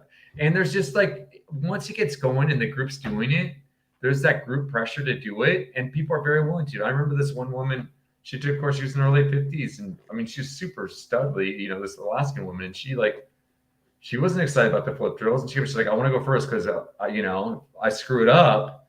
I don't want to go after all these kids who do it well and screw it up. I'm like, all right, go for it, go first. And she actually did it fine. But then what's funny is then a boy went after, and this young 18-year-old kid was struggling with it. And then everyone got silent because someone their mom's age was, styling this thing. But it's just a different dynamic. Like, I don't think if she was on yours course, I don't know if she would have done it. There, she wasn't going to be the only one to not do it. She was like, you don't want to be the only one to not do it, I think. And so there's this, and no one's talking about not doing it. And there's a lot of people who don't want to do it. I've had that, though, I'll say on professional guide schools. When one person, it's usually couples that are a problem. Like, I'm there with my wife, and we're both talking tonight how we don't like the stuff, and they're like, we just don't want to do that. And all of a sudden, you're right, Zach, it totally undermines the whole course when you have that type of thing going on. So, I mean, when we taught guide schools in the past, we'd have some private boaters come, and then it would, and not that all private boaters are bad, but they came because it was a cheap way to learn, but they weren't as like gung ho to do all the stuff. And so they kind of like drugged the course down. I guess we're lucky with the expectations that were set beforehand with the course, maybe. And when people signed up, I'm not sure, but I've had minimal of that problem on courses. So I mean, that's a thing for me, I think, where I think it's important that people sign up for a school that has like the activity level that they want. And so if they want to do a guide school, understanding that it's a great way to learn, but it's going to be a little bit intense. Oh yeah. Oh, totally. And a rowing school, like something that we offer, there's a lot of education and there's opportunities to learn, but it's challenge by choice. We're not going to make you do things. But it's way more fun at the end of the day when you all have gone through it and you've all done it too. And everyone does it, and everyone at the end of the day was like, that sucked. But you're like bonding over how much that sucked. And that's how it normally happens in our own schools. Like, hey, we're all going to flip, we're all going to swim, we're all going to do this. And at the time they're like hesitant, and they usually do it. But sometimes there's enough people on our classes that like draw it the other way, and it's only a couple of people that do it. And I worry that if somebody doesn't have the physical fitness or motivation to like be gung ho, a little more gung ho, they're going to struggle in a guide school. Oh, totally. Oh, yeah. Or they're going to not Yeah, struggle. They're going to affect the rest of the class. Like, because then the instructors have to run the class to the lowest common denominator sometime. And that's not fair to the people that are there to learn. That's definitely not happening on the course. Well, hold on, slow down. This is the other thing, Aaron. That may not be happening when Aaron Cavignello teaches at guide school. And that may not be happening even at artist schools. I don't know. And that's a lot of this, or Lake Tahoe community college schools, right? But there's a lot of guide schools out there. And so, yeah, but I just think in general, you're trying to train people to be guides and they have to do this stuff. And so you can't teach to the lowest common denominator. You have to teach to the standard. Yeah, but you did teach a standard. But when somebody comes in the course and they're struggling, you can't push people as hard and do as many cool things because you're having to make sure that they're warm and happy. And like if they're not going to swim the rapid and be the one person in the boat, you know, and they get down, that affects everybody's mood. Like it's really hard when there's 6 people who are there to get jobs and are like they're young and they're after it, and then 2 people that are there just to get better rafting. They go, I'm just here to get better rafting. I'm here to learn about rafting, and I think that's a weird mix. I think also it's the time of year. I'll say like the artist schools are late May, early June, so the weather's a lot warmer. Getting the water isn't such a big deal. You know, the Lake Tahoe school, luckily the Lake Tahoe school, you know, that one's at end of March, beginning of April, but those kids are usually tough. They're all from South Lake. They ski all winter, and there's just different those kids have different expectations. And are there ever like private boaters who jump in the Lake Tahoe one? Yeah, but they're people from South Lake, and the South Lake people are pretty hardy. Like in general, like they're pretty hardy. Every once in a while you get people who aren't, but they're like one, and everyone else is doing it, and they're just like looking around. They're like, yeah, no one's got your back in terms of backing out. No one's going to back out with you. And they usually do it. And we don't force it on it. And there's certain people who've been like, hey, I'm not comfortable with it. And I think another big thing, Zach, is like when you do the flip drills and stuff like that, you're setting people up for success. So we'll put flip lines on the bottom of the boat and we'll give them different options for getting back in, and we'll put thwart lines across the top of the boat. So we just like, hey, here, there's this stuff to do it, you know, and like you can use it, but also understand not all rafts have it. So it depends what you want to do and at what level you want to challenge yourself. Yeah, I get setting people up for success, but then you have the 18-year-old raft guide that wants to go work Cherry Creek. And because you set up these lines to make it easier for other people, they're like, oh, let's use that too. I was like, dude, you shouldn't use that line. I'll go up to him and be like, hey, don't. But I think that's what's really where I struggle with is like, it's really hard to teach to multiple levels. They're that different, right? I think, or different, having different expectations. I think it's better if everybody's there, like with a similar thing in mind to get a job and to train, you know, for a job versus a few people like, I just want to learn about boating. I found, I'll say on the courses I've taught many times, the best students are the people who have no desire to become professional guides. And they are destroying the kids out there because they've just got more life experience. They're on top of it, just with every single aspect of it. They're paying attention, and the kids just don't have it. They're not put together yet. And so a lot of times these older people, they kind of really enjoy it. They really enjoy it because you're like, yeah, if you want a job, we'd hire you. And they're like, yeah, definitely not, but thanks. And so they're having a good time, like, you know, humbling these kids. So I think that's, you know, like that woman I talked about. Depends on the person. When you mention, I can think of 5 people like that. But I can think of 5 people who would slow a course down too. Yeah, but do they sign up for that course? Do those people? I don't know. The other question I have, and this is just interesting discussion because Dougie and I were having it the other day, and I thought, man, Aaron would love to be part of this discussion. How do people find a good guide school? Yeah. Do you think all guide schools are good? I think all of them offer some good stuff. I mean, I would say for the most part, probably people I know teaching the guide schools, they're good. You know, for most of the guide schools I think about and the way the people I talk to who teach them, they're good. You know, like I think John at River Runners, he's a good guide. He's knowledgeable. I don't do things the same as him, but he's knowledgeable. He's teaching good stuff, and he gets after it. Who's John at River Runners? John Kakowski. What is River Runners? River Runners, yeah, from River Runners. I think he teaches some good stuff. I think that the Southport company, No, it's on South Fork American. River Runners, South Fork American. Yeah, right, there's a couple different. I've talked to him a little bit, and I've talked to him in passing about what he does. I think most of the outfitters on South Fork who run their own guide schools, I think they're good guide schools. Are they perfect? No, but I think they're way better than going out and learning from your friends private boating. I think the level of confidence. Whoa, these guys have a ton of classes. I'll never bring this up. Share. How am I going to get rid of this? They have a ton of classes. There's some interesting comments here. We'll get the comments in a second. Professional raft guide school, ages 18 and up.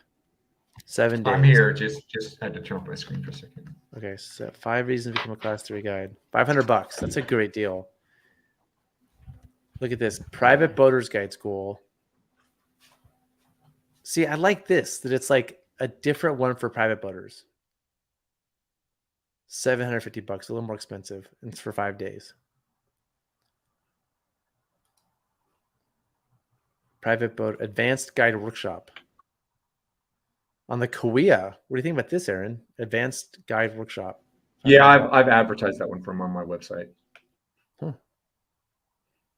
And then Whitewater Merit Badge for Scouts. Hey, you can earn your Whitewater Merit Badge, Aaron. Yeah, John's a cool dude. And the ACA Rescue. Huh, this is cool. I like to see. This is what I'm talking about. I feel like a professional raft guide school, it should generally be for professional raft guides, right? And then the other thing is these schools. Aaron, are you still there? You're just off doing something. And no, I'm here. I'm right here. I mean, one of the things about these professional schools is that they need to cost less sometimes. And so what they're doing is saying, hey, we're going to offer this training, the 7 days for $500. And this is probably a break even at best deal for us, right? Because we're not charging that much, but we're hoping you can become a guide, right? They're subsidizing the cost of this course. If you're going to go in as a private boater, I think it's more fair to do something where they make a little money off of it. So this is $750 for 5 days, where they'll do it a little bit differently, but it's not like this break-even thing that's being subsidized by the company. Yeah. Any thoughts about that? I mean, I think it makes sense. I don't know how you filter people for the difference and how you make sure that people are in the right course. You ask them, are you a private boater or are you a guide? Or do you want to be a guide? Yeah, that makes sense. That's it's interesting having the two prices.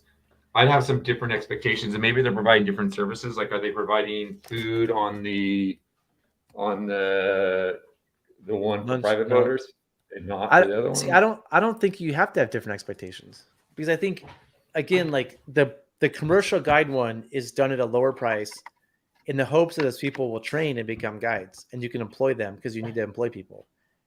The private boater one, and so like basically like the company's subsidizing the guide school one because it's part of the business. The private boater one is hey, this is how much it actually costs us to run it. And when you add in all of our overhead and everything else, this is actually like worthwhile. When you're a private boater taking a guide school for $500, I mean, it's not really, you're kind of taking advantage of the company a little bit. And actually, I'm a business owner, so I think about things. No, I think that one of the other things I've seen done too is they just offer scholarships to people. Yeah. And I like that setup too. Hey, if you're interested in becoming a guide, we offer scholarships for prospective guides. Tell us why we should give you a scholarship. Yeah, I'm sure they do. They probably do something like that. But I think that's another way to do it, is just have the one price, and then you can have everyone take the same course. And then if you want that, maybe I'd be curious. I haven't talked to John it's been a couple years since I've talked to John, since he's definitely expanded his program since last time I talked to him. But I like this. I really like this setup. I mean, this kind of, because this goes back to me. We taught some guide schools in the 2000s, and private boaters came, and I made some good friends there, people I still stay in touch with. This is a long time ago, but it was a weird mix of people sometimes. And we probably did 3 of these, and every time it was there are people who were gung-ho to learn how to guide, and people that they're just for the cheap trip. Like, we did a Middle Fork, Maine salmon guide school, that only cost like $900, and people just came on the guide school just because it was a cheap way to see the Middle Fork and the main. And that was when they got there, we learned that. And I was like, oh, you're not even here to engage. You're just here for a cheap river trip. And that wasn't really fair to us. Let's get to questions. I'm going to tell you one thing we can go. Guide school. Here we go. It's a great way to start my career. Yeah. Reps. I might go to Tieton next week.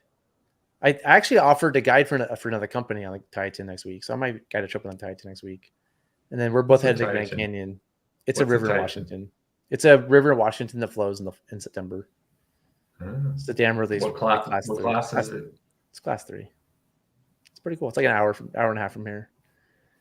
So I might get a trip there next week. But I'm going to Middle Fork next Friday. And when I get back from the Middle Fork, I'm going to the canyon. Definitely have people who listen to it. Often have people I feel are challenging to go on the vibe. Psyched and push people multiple. That's my problem. It's really hard when like you're trying to like offer this class for people that are going, oh, and then a few people you're like, come on, let's go. Come on. Yep. Get in the water. No, it's really hard. And I'll say I've had those. It's almost always been couples. And usually one of the couple is enjoying it and doing well, and the other one is sucking at it. And the one who was into it, who thought they were the more badass outdoorsy person, is struggling, and they get all pouty. That happens for sure. Yeah, that happens for sure. I don't like couples, and if I see couples on the course, I call them beforehand now. And I actually, since then, I had a great couple on the course. But I was like, hey man, I've had some bad experiences with couples.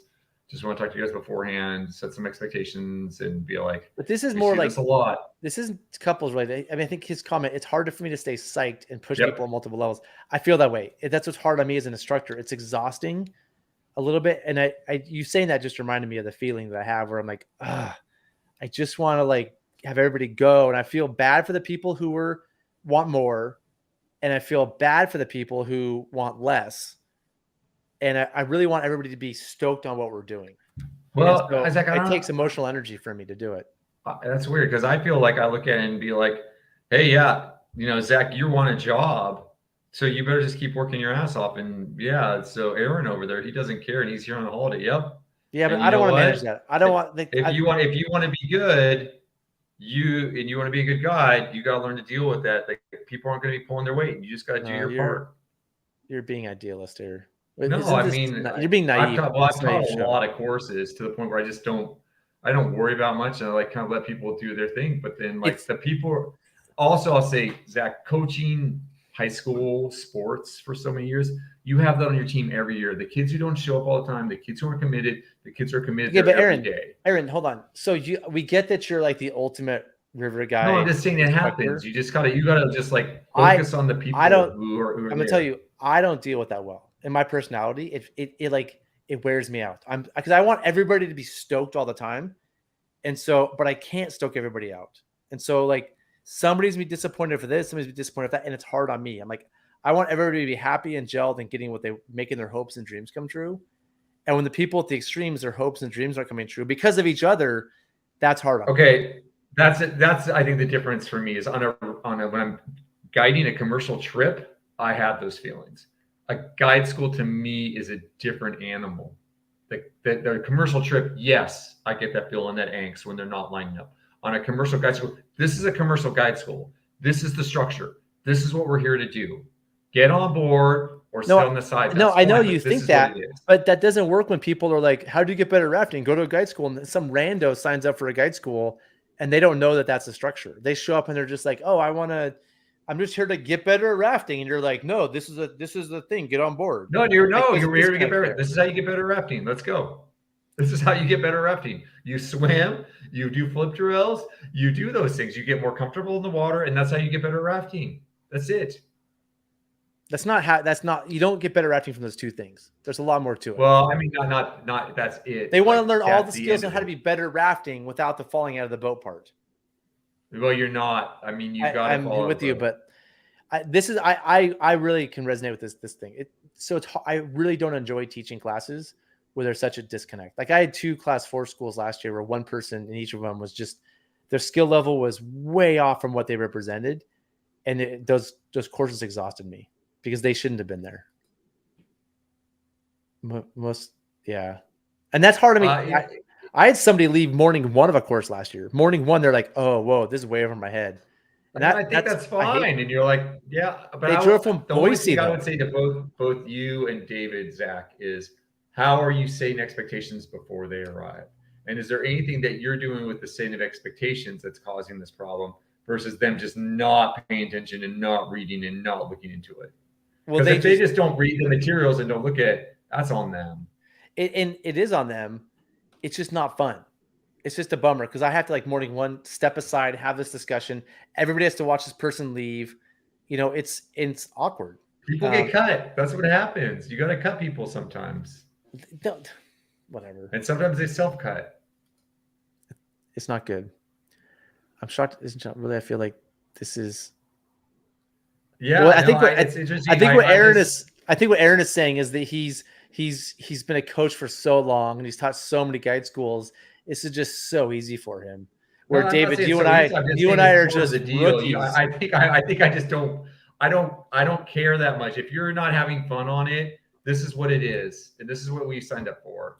And I'll try to help you out some for sure. And I'll you don't need to do that part, but I'm not going to change the course. And then I will try to look for stuff that okay, this spot we have an easy swim and a hard swim. So let's all do the easy swim. Now who wants the challenging swim? Let's go. Aaron, I don't know who David Gilbert is. He's probably a badass. But I'm guessing where he's coming from, because I think the difference too is when I'm realizing this, I own the company.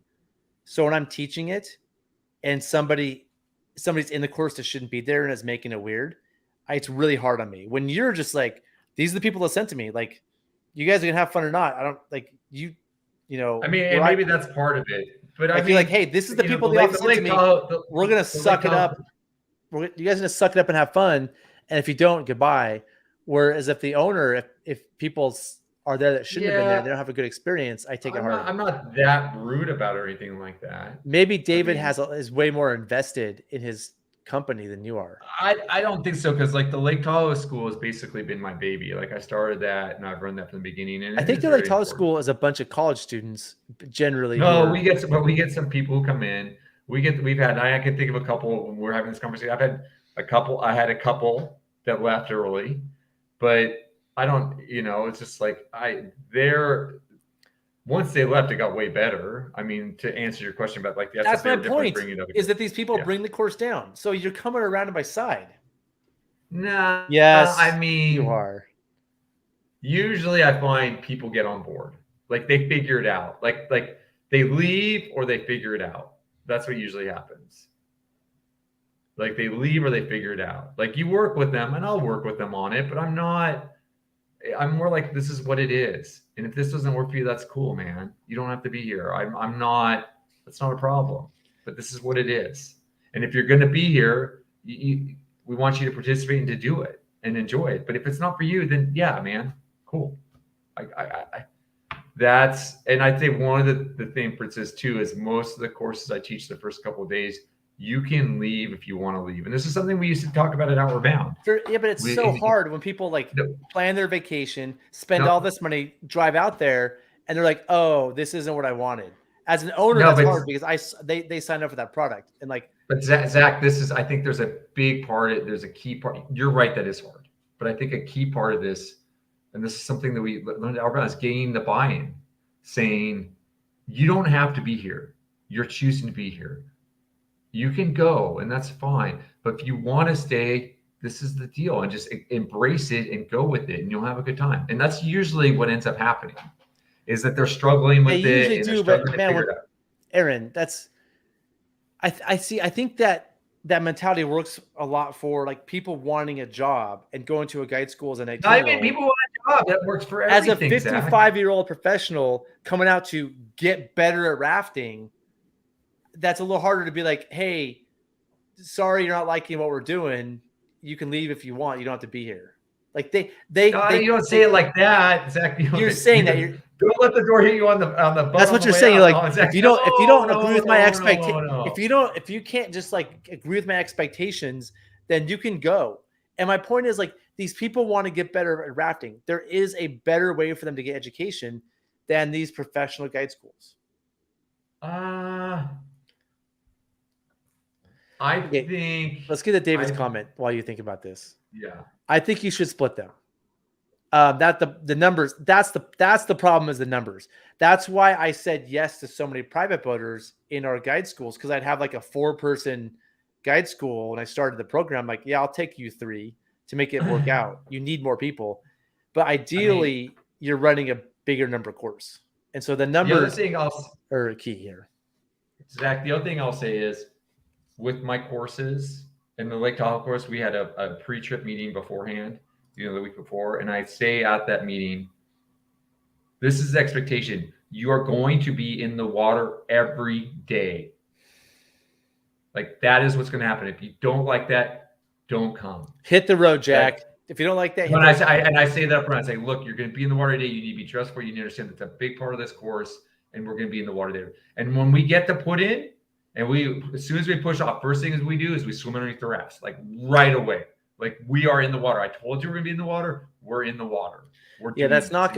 I can tell you with a lot of people we take in our class 3 schools, they wouldn't do it. But Zach, I think if you said it beforehand and you set expectations up front, I think people want to. This is the way this course is. I think people want to get better at rafting, but they don't want to have to swim under the raft. Yeah, you're right. The people don't, and people hate it when we do it. They're not happy. That's my point. They're not happy at all in that moment. But that's they're my happy point. After they did it. They're happy after they did it. Everyone's happy after they did it. Pretty much. They're full of shit right now. No, it's true. Pretty much everyone is happy after they. I think people want to go. I think people want to get better at rafting without like being forced to swim under the raft and do all this draconian things you want them to do. Draconian. If you want to guide a raft, you need to have the experience of being under the raft. This is the first year we're back on the river runners. They also used to provide all meals and camping, but it's more money. Yeah, Pangea, huh? That's cool. Interesting. I heard great things up ago. So let's get these comments. Oh, great, Aaron. Aaron has a good point. That's all I needed to hear. I think so. Let's talk about 2 things. We'll end the show. The first one is our class 4 schools this year, we had a few people that shouldn't have been there. And now we have a very stern email that goes out that says, hey, these are the expectations. If you don't like them, do not sign up. Like, we're very clear. But, we can have that because there's so much demand. Totally. Aaron, because I think Zach, I think that's what you do. You say there's an expectation that you're going to get in the water every day. You just say that up front. Like, you're going to be in the water every day doing some sort of drill. You have to get in the water every day because we think that's an important part of your safety. Well, in our class 4 schools, we don't do that every day. Like, that's just because the rivers we do they're hard to go in the river every day. Like, there's not like the South Fork American when there's like tons of spots. And 2, that's not a priority for our teaching. Like, we're prioritizing other stuff instead. But I would say there's an expectation that you do a flip drill. There's an expectation that you do a throwback. We have a new email that's they say, hey, if you sign up for this class, you're presenting that you've done training and you have experience. You're telling us that you haven't just done one class. You've done a class and you've boated a bunch, and you want this out of the course, and you have physical fitness. If you show up and you don't have that stuff, I have no problem. I have no problem kicking you out. So then I feel like I've at least done my job of explaining it. So you're doing exactly what I'm talking about. That's actually, and that should help a lot. Yeah, but my which I feel good about this for sure. But my main point is what private boaters want, and what raft guides want is very different. So here's the big thing that we added to our website and to the email that it says kind of what we're expecting to make sure that the class is right for you. I think what people want and what they need are 2 different things as well. Say that again. What they want and what they I think need. People want and what they need are 2 different things. Like, I think your course, your class 4 course doesn't give people necessarily what they want, but they come out of it realizing it was something they needed. Yeah. That's what we're trying to make clear. What happened is people are taking a class 3 school and say, oh, we'll just do the next one that's class 4.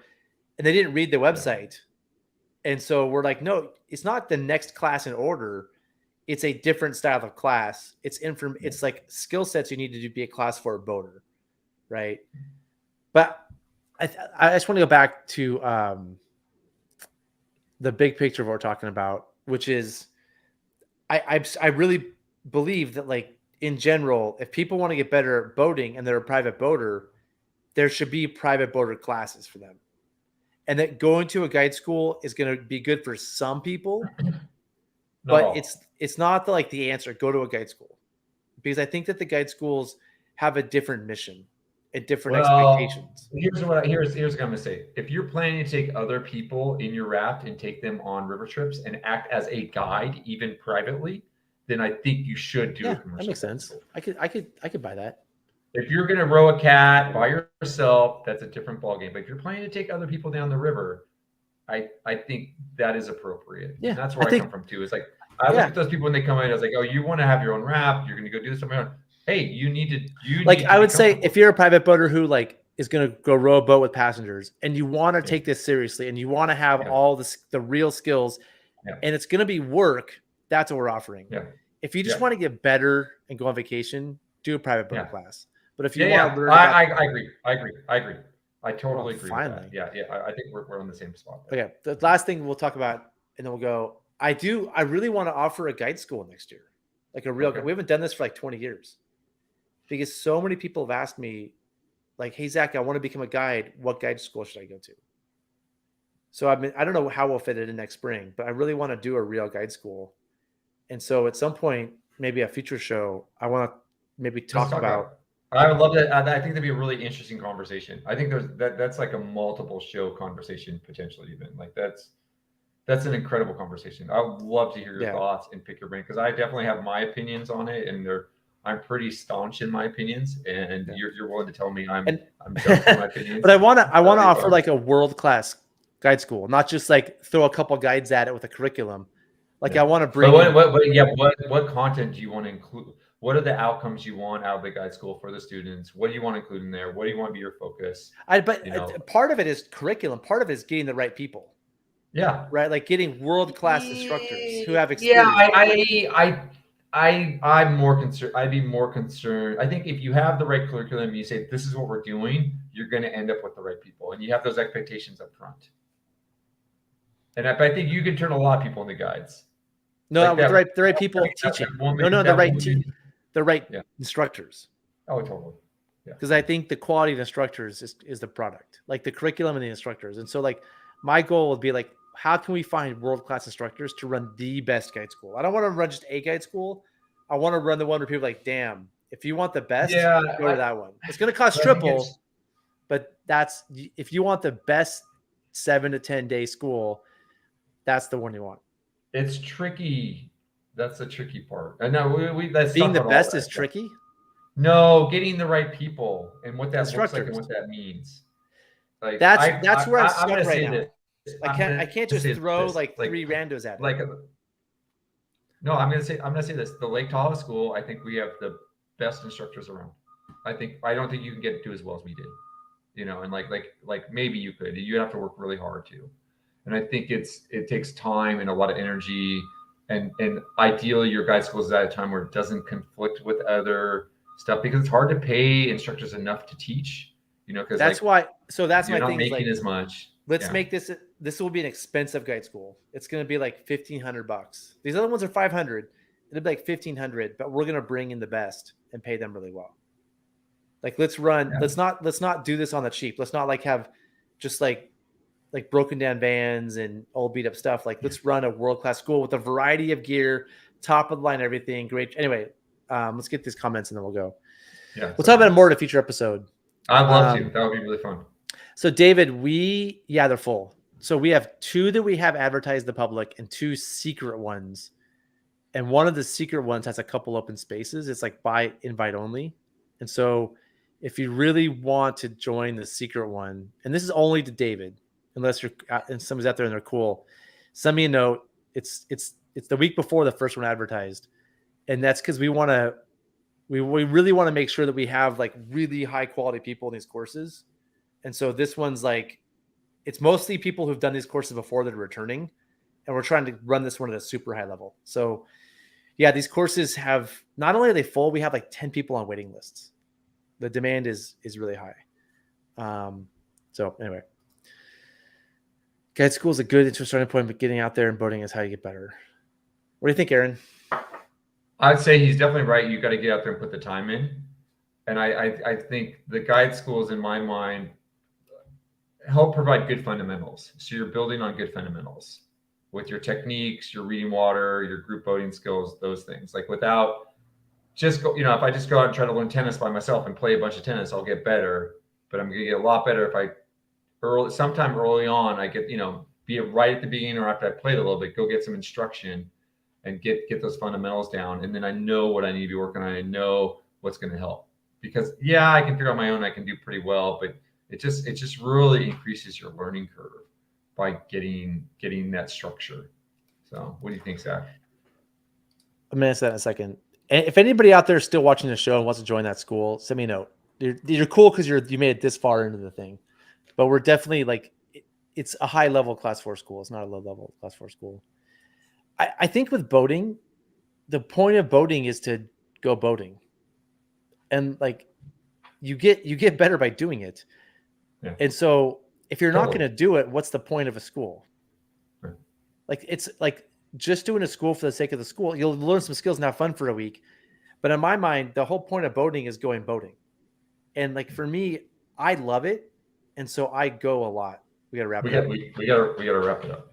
So like you have to go out and go boating, and you do get better that way. All right, we're gonna shut down this show. Yep. Aaron, right, do you want to do the goodbye?